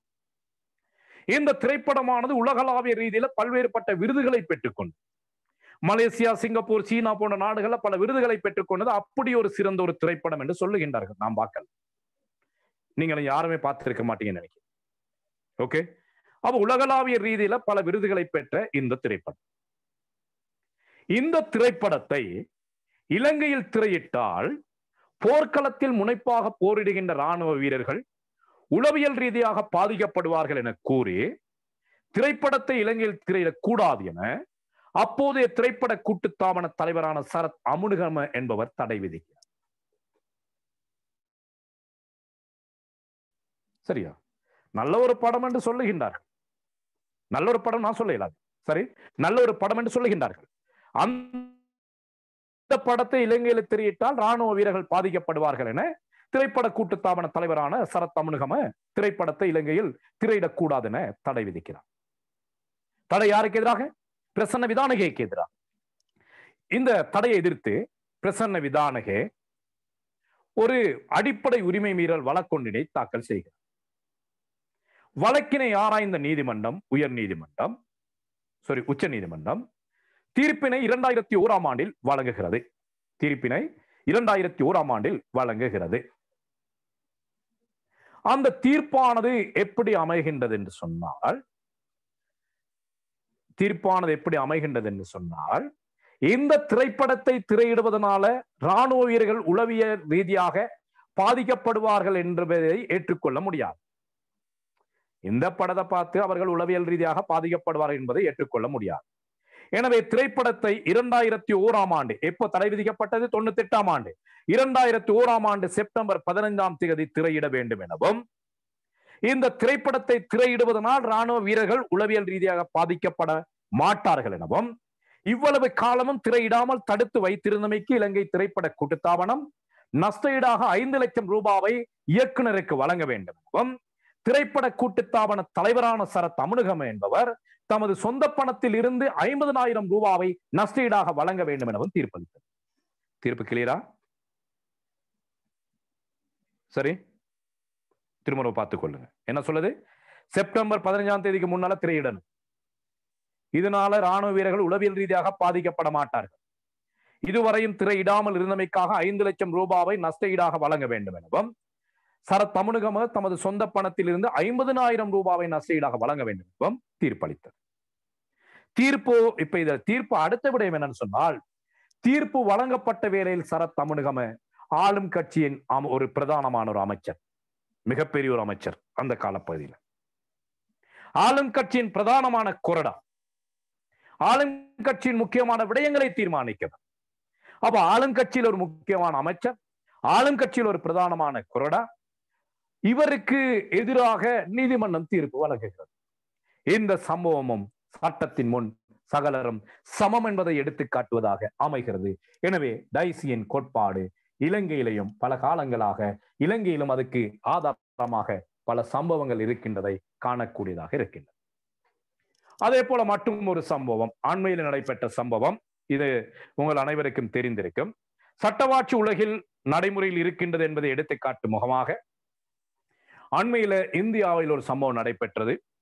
தமிழக முதல்வர் செல்வி ஜெயலலிதா 1991 ஆண்டு தொடக்கம் 96 ஆண்டு வரையிலான காலப்பகுதியில் முதலமைச்சராக கடமையாற்றிய பொழுது தமது வருமானத்திற்கு அதிகமாக சொத்து சேர்த்தார் என கூறி அப்போதைய ஜனதா கட்சி தலைவராக இருந்த சுப்பிரமணியம் சுவாமி வழக்கொன்றினை தாக்கல் செய்கிறார்.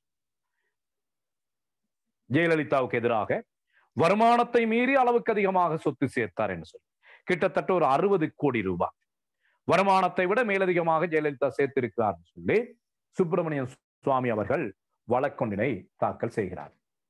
96 ஆண்டு முதல் சென்னையில் விசாரிக்கப்பட்ட இந்த வழக்கு பின்னர் சென்னையில தமிழ்நாட்டில் இந்த வழக்கை விசாரிப்பதற்கு ஏற்ற சூழ்நிலை இல்லை என இந்த வழக்கு கர்நாடக மாநிலத்தில் பெங்களூருக்கு மாற்றப்பட்டது. சென்னையில விசாரிக்க இயலாது. ஜெயலலிதாவின் ஆதிக்கம் கூடுதலாக இருக்குது. நீதிபதிகளின் சுயாதீனமான செயற்பாட்டை சென்னையில் பார்க்க முடியாது. தமிழக அரசின் செல்வாக்கு இருக்கும் என கூறி இந்த வழக்கை மத்திய அரசு பெங்களூருக்கு மாற்றுகிறது. 18 வருட காலமாக பல நீதிபதிகள் முன்னிலையில் விசாரிக்கப்பட்ட வழக்கு 18 வருட காலமாக வழக்கு போய்கொண்டிருக்கு. ஜெயலலிதாவும் வழக்குக்கு போய்கொண்டு வந்தார். சரி, விசாரிக்கப்பட்ட வழக்கை இறுதியாக 2013 ஆண்டு அக்டோபரில் சிறப்பு நீதிமன்ற நீதிபதியாக மைக்கேல் டி குன்ஹா என்பவர் பொறுப்பேற்கிறார். 18 வருட காலமாக விசாரித்த அந்த வழக்கினை பொறுப்பேற்ற மைக்கேல் டி குன்ஹா பொறுப்பேற்ற 11 மாதங்களில் 2014ஆம் ஆண்டு 9ஆம் மாதம் 27ஆம் தேதி சொத்து குவிப்பு சம்பந்தப்பட்ட வழக்கினை ஆராய்ந்து தீர்ப்பை வழங்குகிறாரு. அந்த தீர்ப்புல சொல்லப்படுது, செல்வி ஜெயராம் ஜெயலலிதா தமது வருமானத்திற்கு அதிகமான சொத்துக்களை சேர்த்துள்ளமை நிரூபணமாவதாகவும் அதற்குரிய கணக்கு வழக்குகள் இல்லாமையினாலும் அவர் குற்றவாளி என தீர்ப்பளித்ததுடன் அவருக்குரிய தண்டப்பணமாக 4 வருட சிறை தண்டனையும் 100 கோடி ரூபாய் அபராதமும் அதனை செலுத்த தவறினால் மேலும் 1 வருட சிறை தண்டனையும் அனுபவிக்க வேண்டும் எனவும் தொடர்ந்து 6 வருடங்களுக்கு தேர்தலில் போட்டியிட முடியாது எனவும் தீர்ப்பளித்தார். சரி, இந்த தீர்ப்பு வழங்கப்பட்ட காலப்பையில ஜெயலலிதா ஜெயராம் தமிழக முதல்வர், 8 கோடி மக்களுக்கு தலை, தமிழ்நாட்டை ஆட்டி படைத்த ஒரு தலை. தீர்ப்பு வழங்கப்பட்டது, இவரை சிறையில போடணும் சொல்லி 100 கோடி ரூபாய் நஷ்டஈடு கட்டணம் என்று சொல்லி. அவர் தமிழகத்தில் அதிகூடுதலான ஆசனங்களை கைப்பற்றி முதல்வராகவும் அகில இந்திய அண்ணா திராவிட கட்சியின் பொதுச் செயலாளருமான ஒரு மாபெரும் மக்கள் தலைவருக்கு வழங்கப்பட்ட தீர்ப்பானது சட்டத்தின் முன் சகலரும் சமம் என்பதை எடுத்து காட்டுவதாக அமைகிறது. அப்ப இதுவும் பேராசிரியர் டைசி கூறிய சட்டவாட்சி கோட்பாடு உலகில் தற்பொழுது நடைமுறையில் இருக்கின்றது என்பதை எடுத்து காட்டுவதாக அமைகிறது. இப்படி நாம பல்வேறுபட்ட உதாரணங்களை ஆதாரங்களை எடுத்துக்கொண்டு போகலாம்.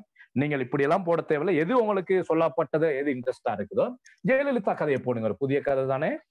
கேம்பஸ்ல பேப்பர் திருத்திராக்களுக்கும் பேப்பரை வாசிச்சு திருத்தினால் இது ஒரு நல்ல விடயமாக இருக்கு. சொல்லப்பட விடயத்தை கவனிக்கணும். உங்களோட பேப்பரை கடந்த நல்லாட்சி ஆட்சியில சார் மைத்ரி பாராளுமன்ற கழிச்ச பிறகு நீதிமன்ற திருப்பி அதே யூஎன்பி ஆட்சி அமைச்சு சார். Okay, very good. நல்ல ஒரு உதாரணம். ஜனாதிபதிக்கு எதிராக வழங்கப்பட்ட தீர்ப்பு 2018ஆம் ஆண்டு அக்டோபர் மாதத்தில் இலங்கையில் ஏற்பட்ட அக்டோபர் புரட்சி. ரஷ்யாவிலேயும் ஒரு அக்டோபர் புரட்சி ஏற்பட்டது லெனினின் தலைமையில. அதே போல மைத்ரிபால சிறிசேன தலைமையிலையும் 2018ஆம் ஆண்டு ஒரு அக்டோபர் புரட்சி ஒன்று ஏற்பட்டது. அர்த்தமட்ட புரட்சி.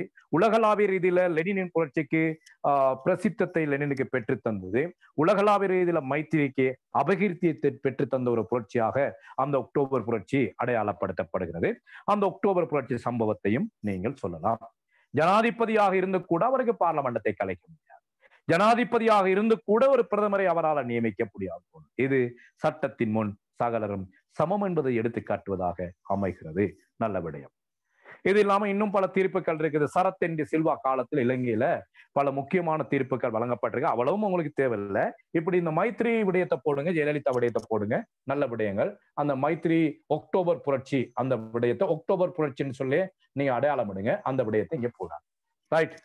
இந்த பேராசிரியர் டைசில் பிரான்சில் ஆட்சியாளருக்கு ஒரு நீதிமன்றமும் சாதாரண மக்களுக்கு ஒரு நீதிமன்றமுமாக 2 வகையான நீதிமன்றங்கள் காணப்படுவதனால் அங்கு சட்டவாட்சி இடம்பெறவில்லை என கூறுகிறார். பிரான்ஸ்ல சட்டவாட்சி கோட்பாடு ஏன் 2 வகையான நீதிமன்றம், ஆட்சியாளருக்கு ஒரு நீதிமன்றம், சாதாரண மக்களுக்கு ஒரு நீதிமன்றம், 2 வகையான நீதிமன்றங்கள் இருக்கின்ற காரணத்தினால அங்கு சட்டவாட்சி இல்லை. சட்டவாட்சின்னு சொன்னால் எல்லோருக்கும் ஒரே நீதித்துறை இருக்கு. பிரான்ஸ்ல இல்லை, ஆனால் பிரித்தானியாவில் இருக்கின்றது என்று சொல்றாங்க. டைசியின் சட்டவாட்சி கோட்பாட்டுக்கு எதிராக பல விமர்சனங்கள் முன்வைக்கப்படுகின்றன.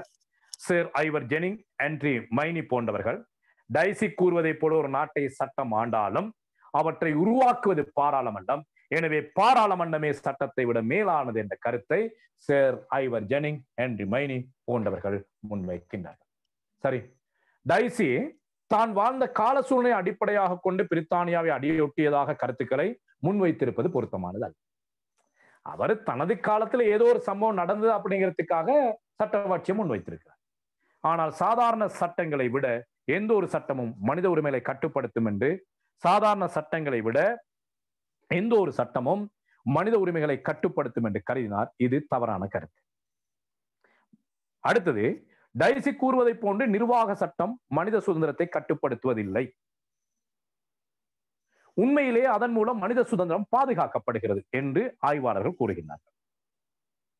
அப்போ இவர் சில இடங்களை சொல்றாரு, சட்டமானது மனித சுதந்திரத்தை கட்டுப்படுத்துன்னு சொல்லி, அப்படி கட்டுப்படுத்தாதுன்னு சொல்லியும் உண்மையிலேயே சுதந்திரம் பாதுகாக்கப்படுகின்றது என்று வேறு சில ஆய்வாளர்கள் சொல்லுகின்றார்கள்.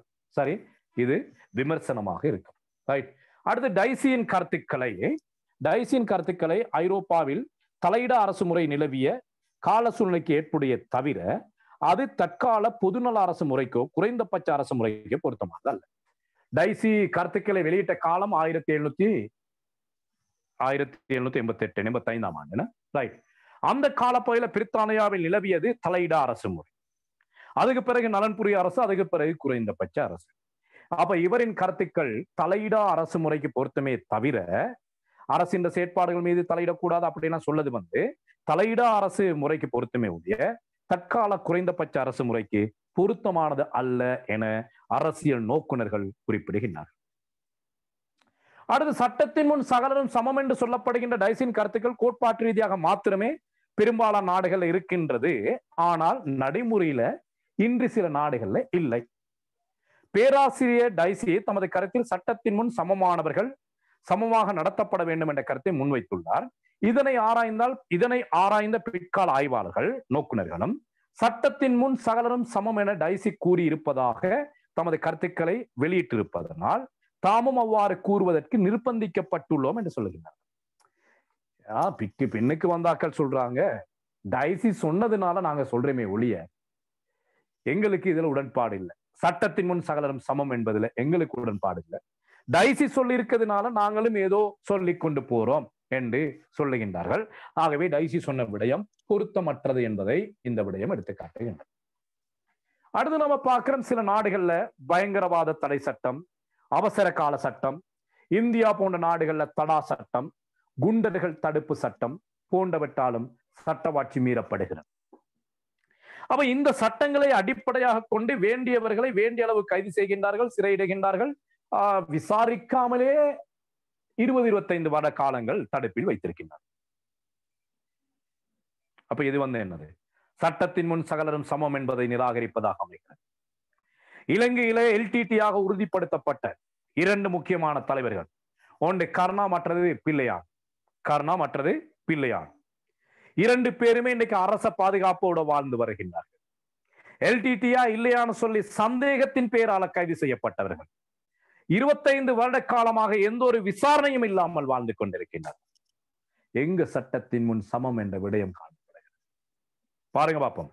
ஒரிஜினல் எல்டிடி பார்லமெண்டத்தில், ஒரிஜினல் எல்டிடி அரச பாதுகாப்போடு உலாவிக் கொண்டிருக்கிறார். இராணுவத்தை கொண்டு குவித்தவர் இராணுவ பாதுகாப்போடு அறைகிறார். மட்டக்களப்பு இருக்கிற ஆக்களுக்கு சூடாகுமா இருக்கும் இப்ப நான் பேசுறேன். மட்டக்களப்பு பக்கத்தில் உள்ள ஆக்களுக்கு 3000 ராணுவ வீரர்களை கொண்ட கர்ணா அரச தரப்பு பாதுகாப்போட சொகுசு வாழ்க்கை வாழ்ந்து கொண்டிருக்கிறார். இலங்கையில் இருக்கிற முக்கியமான அரசியல் பணக்காரர்கள் ஒருவர், நெட்ல அடிச்சு பாருங்க, கிளாஸ் முடிச்ச உடனே சிலோன் ரிச்சர்ட்ஸ் பொலிட்டிக்கல் மேன்ஸ் சொல்லி கர்ணா அதுல டாப் 10 லிஸ்டுக்குள்ளால இருக்கிறார். எங்க போய் வேலை செஞ்சார்? எங்க வயல் வெட்டினார்? எங்க சொத்து சேர்த்தாரு? அவருக்கு அரசு பாதுகாப்பு வழங்கி இருக்கு. எல்டிடியா இல்லையான்னு சொல்லி டவுனுக்கு சாமா வாங்க வர போனவர் அல்லது ஏதோ கண்டில கொழும்புகள்ல சாதாரண ஹோட்டல்கள்ல கொத்து ரொட்டி போட்டாங்க, ஹோட்டல்ல சமயக்காரர்களாக இருந்தாங்க. மலையகத்தில் இருந்தும் கூட பல கைது செய்யப்பட்டாக்கள் இன்னும் 20-25 வருடங்கள் விசாரணையே இல்லாமல் உனது பேர் என்னன்னு சொல்லி கூட கேட்காமல் விசாரணை கைதிகளாக இருக்கின்றார்கள், அரசியல் கைதிகள். இங்க எங்க சட்டத்தின் முன் சகலரும் சமம்? பயப்படாம எழுதுங்க உங்களோட பேப்பர் திருத்த போறது தமிழ் அல்லது முஸ்லீம். பயப்படாம இந்த விடயங்கள் எழுதுங்க. அடுத்து, சட்டவாட்சி கோட்பாடு சரியான முறை இடம்பெற வேண்டுமாயின் வெகுஜன ஊடகங்கள் சுதந்திரமாக வேண்டும்.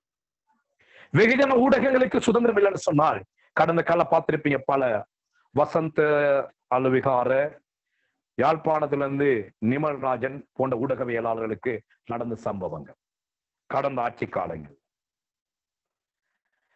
அப்ப சட்டவாட்சி சரியான முறையில் நடக்கணும்னு சொன்னா ஊடக சுதந்திரம் இருக்கு. இப்போ கொஞ்சம் பரவாயில்ல, 2015 ஆண்டுக்கு பிறகு பழகிய அந்த ஊடக சுதந்திரம் இருக்குது. இருந்தாலும் 2015 ஆண்டு அளவுல ஊடகத்துல சுதந்திரமாக வெளியிட முடியாது. மைத்ரிபாலைய பாருங்க பாப்போம், என்ன மாதிரி ஜோக்கா போடுவாங்க. அதாவது வேற வேற பெண்களோட கட்டி பிடித்திருக்கிற மாதிரி, கலுசன் இல்லாம இருக்கிற மாதிரி, உடுப்பு இல்லாமல் இருக்கிற மாதிரி, இப்படி எவ்வளவோ சித்திரங்கள், கேலி சித்திரங்கள் எல்லாம் போட்டாங்க. போட்டு பாருங்களேன், இப்ப இருக்கிற ஜனாதிபதிக்கு எதிராக அப்படி கேலி சித்திரங்கள் செய்து பாருங்களேன், பார்ப்போம் என்ன நடக்கும்னு சொல்லி. அப்படி என்றால் அந்த காலத்துல இருந்த ஊடக சுதந்திரம் இருக்குதா இல்லையா என்று நாம சிந்தித்து பார்க்கணும். நீங்க பயப்படாம எழுதலாம், பேப்பர்ல பிரச்சனை. பேப்பர் திருத்த போறது தமிழ் அல்லது முஸ்லிம. அடுத்து, இன்று இலங்கை போன்ற நாடுகளில் காவல்துறையினரும் இராணுவத்தினரும் குறிப்பிட்ட சில இன மதத்தினருக்கு சார்பாகவும் வேறு இன மதத்தினருக்கு விரோதமாகவும் நடந்து கொள்கின்ற தன்மையை அவதானிக்க கூடியதாக இருக்கின்றது. இருக்குதா இல்லையா? காவல்துறையில, இராணுவத்துல இருக்குது. அப்ப சட்டவாட்சியில் ஒரு முக்கியமான பண்பு பெரும்பான்மை சிறுபான்மை என்ற பாகுபாடு பாராது அனைவரையும் சமமாக மதிக்க வேண்டும். அந்த தன்மை தற்பொழுது இலங்கை போன்ற நாடுகள்ல இல்லை. எனவே சட்டவாட்சி கோட்பாட்டுக்கு இந்த விடயங்கள் தடையாக இருக்கின்றது என நாம் குறிப்பிடலாம். ஓகே, நன்றி. என்னுடைய டைமிங்கை பார்த்தீங்கன்னு சொன்னால் 7 மணிக்கு ஆரம்பிச்சோம். இன்னும் 5 நிமிடம் இருக்கு உங்களோட பேசுறதுக்கு. கிளாஸ் டைமா முடியும். கிளாஸ்ல படிக்க வேண்டிய மற்றும் ஒரு பண்பு நேர முகாமைத்துவம், அதை நான் சரியா செய்வேன். 15 நிமிடத்துக்கு முன்னால கிளாஸுக்கு வருவேன். நீங்க எல்லாமே அட்மிட் ஆகிற வரையும். 7 மணிக்கு, இன்னைக்கு 7:03க்கு கிளாஸ் ஆரம்பிச்சோம். தற்போது கிளாஸ் முடிச்சிருக்கிறோம். இன்னும் ஒரு 5 நிமிஷம் உங்களுக்கான சந்தேகங்களுக்கான நேரமாக இருக்கும். ஏதாவது நீங்க இப்ப கொஞ்சம் பேர் சந்தேகத்தை கேட்கணும்னு சொன்னோடனே உடனடியாக குரூப்ல இருக்கிறார்கள் அப்படியே குறைவார்கள். கொஞ்சம் பார்த்து கொள்ளுங்க, அப்படியே நடக்கும். அது ஒரு நல்ல பழக்க வழக்கம் அல்ல. Right, okay. இதுல ஏதாவது சந்தேகம் இருக்குமாக இருந்தால் நீங்க கேட்கலாம். Sir, excuse me. Okay sir, இந்த பார்ட் 1ல அந்த குறிப்பிட்ட சிந்தனையாளர் ஒருவரது அரசியல் கருத்துக்கள் அவர் வாழ்ந்த காலகட்டத்தில் நிலவிய சமூக, பொருளாதார மற்றும் அரசியல் சூழ்நிலையின் விளைவாக உள்ளது. அப்ப இந்த நீங்க ஓகே வெயிட் நீங்க நம்மளோட முதல் கிளாஸ்ல ஜாயின் ஆகுனீங்கன்னா அரசியல் சமூக கோட்பாட்டுல. ஓ சார், ஜாயின் ஆகல. ஓகே, அப்ப அந்த கேள்வி தான் நீங்க இப்ப வாசிக்கிறீங்க. ஓ சார், இப்ப நான் கேக்குறேன், இந்த டைசிட, இந்த மொண்டஸ்கியூட இந்த கருத்துக்கள் எல்லாம் போட்டு எழுதலாம் தானே சார்? அவர் வாழ்ந்த சூழ்நிலை தானே. இல்ல, டைசியின் கருத்துக்கள் இன்றைய சூழ்நிலைக்கும் பொருத்தமானதாக இருக்குது. மொண்டஸ்கியூவின் கருத்துக்கள் இன்றைய சில நாடுகள்ல இருக்குது. அமெரிக்காவிலையும் 2 நிபந்தனைகள் இருக்குது. அப்ப இவங்க 2 பேர்த்த நாம இங்க போடுறது அவ்வளவு பொருத்தமானது அல்ல. போட்டால் பிளேட்டோ அதை மத்தாக்களை போடலாம். இப்ப டைசின் கருத்து ஜெயசுந்தரம் நாம இங்க ஜெயலலிதா விடயத்துல, சரத் தமிழகம விடயத்துல, மைத்திரிபால விடயத்துல இருக்குதுன்னு சொல்லி போட்டு இருக்கிறோமே. அப்ப டைசி வாழ்ந்த காலத்துக்கு மட்டும் பொருத்தம் இல்லையா? அது இந்த காலத்துக்கும் பொருத்தமானதாக இருக்குது. அப்ப இந்த விடயத்தை அந்த கேள்விக்கு போட இயலாது. கேள்வி கேட்ட நபர் கொஞ்சம் பிளேட்டோ மட்டும் இல்ல, நான் சொல்லப்பட்டது பிளேட்டோ, ரோமோ கால சிந்தனையாளர்கள், மத்திய கால சிந்தனையாளர்கள், அடுத்து நம்ம பார்ப்போம் இறைமை கோட்பாடு ஜோன் ஆஸ்டின், அதெல்லாமே அந்தந்த காலத்துக்கு தான் பொருத்தம். வலுவேராக்கம், சட்டவாட்சி அப்படிங்கிறது அந்தந்த காலத்துக்கு பொருத்தம்னு சொல்ல இயலாது. சில நாடுகள் இல்லாமல் இருக்குது, ஆனால் முக்கியமான நாடுகள் இருக்கிற காரணத்தினால நாம அதை இங்க அந்த கேள்விக்கு ஒரு வலுவாக நாம் இதை போடுவது பொருத்தமற்றது. ஓகே ரைட், நீங்க யோசிச்சது பெரிய விடயம், இப்படி போடலாமான்னு சொல்லி வாழ்த்துக்கள். இருந்தாலும் போடாதீங்க, அவ்வளவு பொருத்தமானதாக இல்லை. ரைட், வேற யாராவது சந்தேகங்கள்? சரி, இப்ப இந்த மியான்மர்ல நடக்கிற ஆட்சி புரட்சி சார், அது அங்க சட்டத்தின் ஆட்சி இல்லைன்னா சார் அப்படியே? ஓகே, ராணுவ ஆட்சி நடைபெறுகின்ற நாடுகள்ல நல்ல பாயிண்ட் ஒன்று நம்ம தாக்கள் நோட் பண்ணிக்கொள்ளுங்க. ராணுவ ஆட்சி நடைபெறுகின்ற நாடுகள்ல சட்டத்தின் ஆட்சியை நாம பார்க்க இயலாது. உதாரணமாக மியான்மர், ரோட்ல இறங்கி யாரும் ஆர்ப்பாட்டம் செய்ய இயலாது. ஜனநாயக ரீதியாக தெரிவு செய்யப்பட்ட தலைவர் உள்ளால் இருக்கிறாரு. மக்கள் எதையும் கேட்க இயலாது. நாட்டுல என்ன நடக்கணும், ஏது நடக்கணுங்கிற தீர்மானிக்கிறது ராணுவ தளபதியா இருக்கிறாரு. அவருக்கு நிர்வாகம் சம்பந்தமாக எதுவும் தெரியாது. அப்ப இப்படிப்பட்ட நாடுகள்லையும் இந்த சட்டவாட்சியை நாம பார்க்க முடியாது. இலங்கையிலையும் தற்போது ஓரளவு இராணுவ ஆட்சி மாதிரி தான் நடந்து கொண்டிருக்குது. பெரும்பாலான அமைச்சுக்களின் செயலாளர்கள் இராணுவ தளபதிகள். பெரும்பாலான கூட்டுத்தாபன திணைக்கள தலைவர்கள், பெரும்பாலான சபைகளின் தலைவர்கள், ஓய்வு பெற்ற இராணுவ மேஜர்கள். அப்ப இலங்கையில மியன்மார்ல போல இல்லாவிட்டாலும் ஒரு மறைமுகமான இராணுவ ஆட்சி தற்பொழுது நடந்து கொண்டிருக்குதுன்னு சொல்லி நாம சொல்லலாம். ரைட், வேற ஏதாவது? அப்போ அந்த நிறுவனங்களை சட்டத்தின் முன்னிலையில சமமா நாம எதிர்பார்க்க இயலாது. Right, okay. வேற மத்திய கிழக்கில் உள்ள மன்னர்கள் ஆட்சி இருக்குதானே சார்? சவுதி அந்த மாதிரி நாடுகள்ல இதனுடைய சட்டத்தின் ஆட்சி இருக்கா சார்? சட்டத்தின் ஆட்சின்னு சொன்னால் அங்க சட்டத்தினூடாக மக்களின் உரிமைகள், சுதந்திரங்கள் சரியா பாதுகாக்கப்படுகிறது. கழுத்தை வெட்டி கொல்லணும்னு சொன்னாலும் அது சட்டத்தின் ஊடாகத்தான் அங்க நடக்குது. அந்த கழுத்தை வெட்டி கொள்றது ஒருத்தருக்கு ஒரு மாதிரி, இன்னும் ஒருத்தருக்கு இன்னொரு மாதிரி நடக்குமா இருந்தால் அங்க சட்டவாட்சி இல்லை. தப்பு செஞ்சால் எல்லோரும் தப்புக்கு ஏற்ற மாதிரி தண்டனை எல்லோருக்கும் வழங்கப்பட்டால் அது சட்டவாட்சி தான் ஜெயசுந்தரம். அங்க மக்களின் உரிமைகள், சுதந்திரங்கள் நல்ல முறையில் பாதுகாக்கப்படுகிறது. சரி, அங்க நாட்டுல மத்திய கிழக்கு நாடுகள்ல வாழுகின்ற பிரஜைகளுக்கு வேலை ஒன்று சாப்பிடுறதும் பிள்ளைகளை பெக்கிறது மட்டும்தான். சாப்பாடு சமைச்சு கொடுக்கறது, பிள்ளைகளை வளர்க்கறது, பராமரிக்கிறது எல்லாமே அரசாங்கமும் மற்ற வேலையாக்கள். அந்த அளவு உலகத்திலேயே நாம சொல்றோம் உரிமைன்னு சொன்னால் கூடுதலான உரிமைகளை, சலுகைகளை அனுபவிக்கின்ற நாடுகள் அதான். வேற எந்த நாட்டிலையும் இல்லை. இப்ப கட்டார்ல பாத்தீங்கன்னு சொன்னா மொத்த மக்கள் தொகை 28 லட்சம் மக்கள். சரி, 28 லட்சம் மக்கள்ல 25 லட்சம் மக்கள் வெளிநாட்டவர். கிட்டத்தட்ட 3 லட்சம் மக்கள் தான் கட்டாரவாசிகள். ஆக ஏறக்குறைய ஒரு கட்டாரவாசிக்கு வேலை செய்யறதுக்கு 8 வெளிநாட்டவன் இருக்க. உலகத்துல அதிகப்படியான வேலையாட்களை தமக்கு கீழே வைத்திருக்கிற நாடாக கட்டார் அடையாளப்படுத்தப்படும். நாட்டில் வாழ்கிற மக்கள் தொகை 3 லட்சம் பேர், 25 லட்சம் பேர் அவனுக்கு வேலையாட்கள். சரி, அப்ப அந்த நாடுகள்ல உரிமைகள், சலுகைகள் நல்ல முறையில பின்பற்றப்படுகிறது. Okay, right. திவி, நீங்க ரெக்கார்டிங் ஓபன் பண்ணிக்கொள்ளுங்க திவி. இப்போ ரைட், இந்த சட்டவாட்சி சம்பந்தமா கிளியரா இன்றைக்கு படிச்சது விடயங்கள்.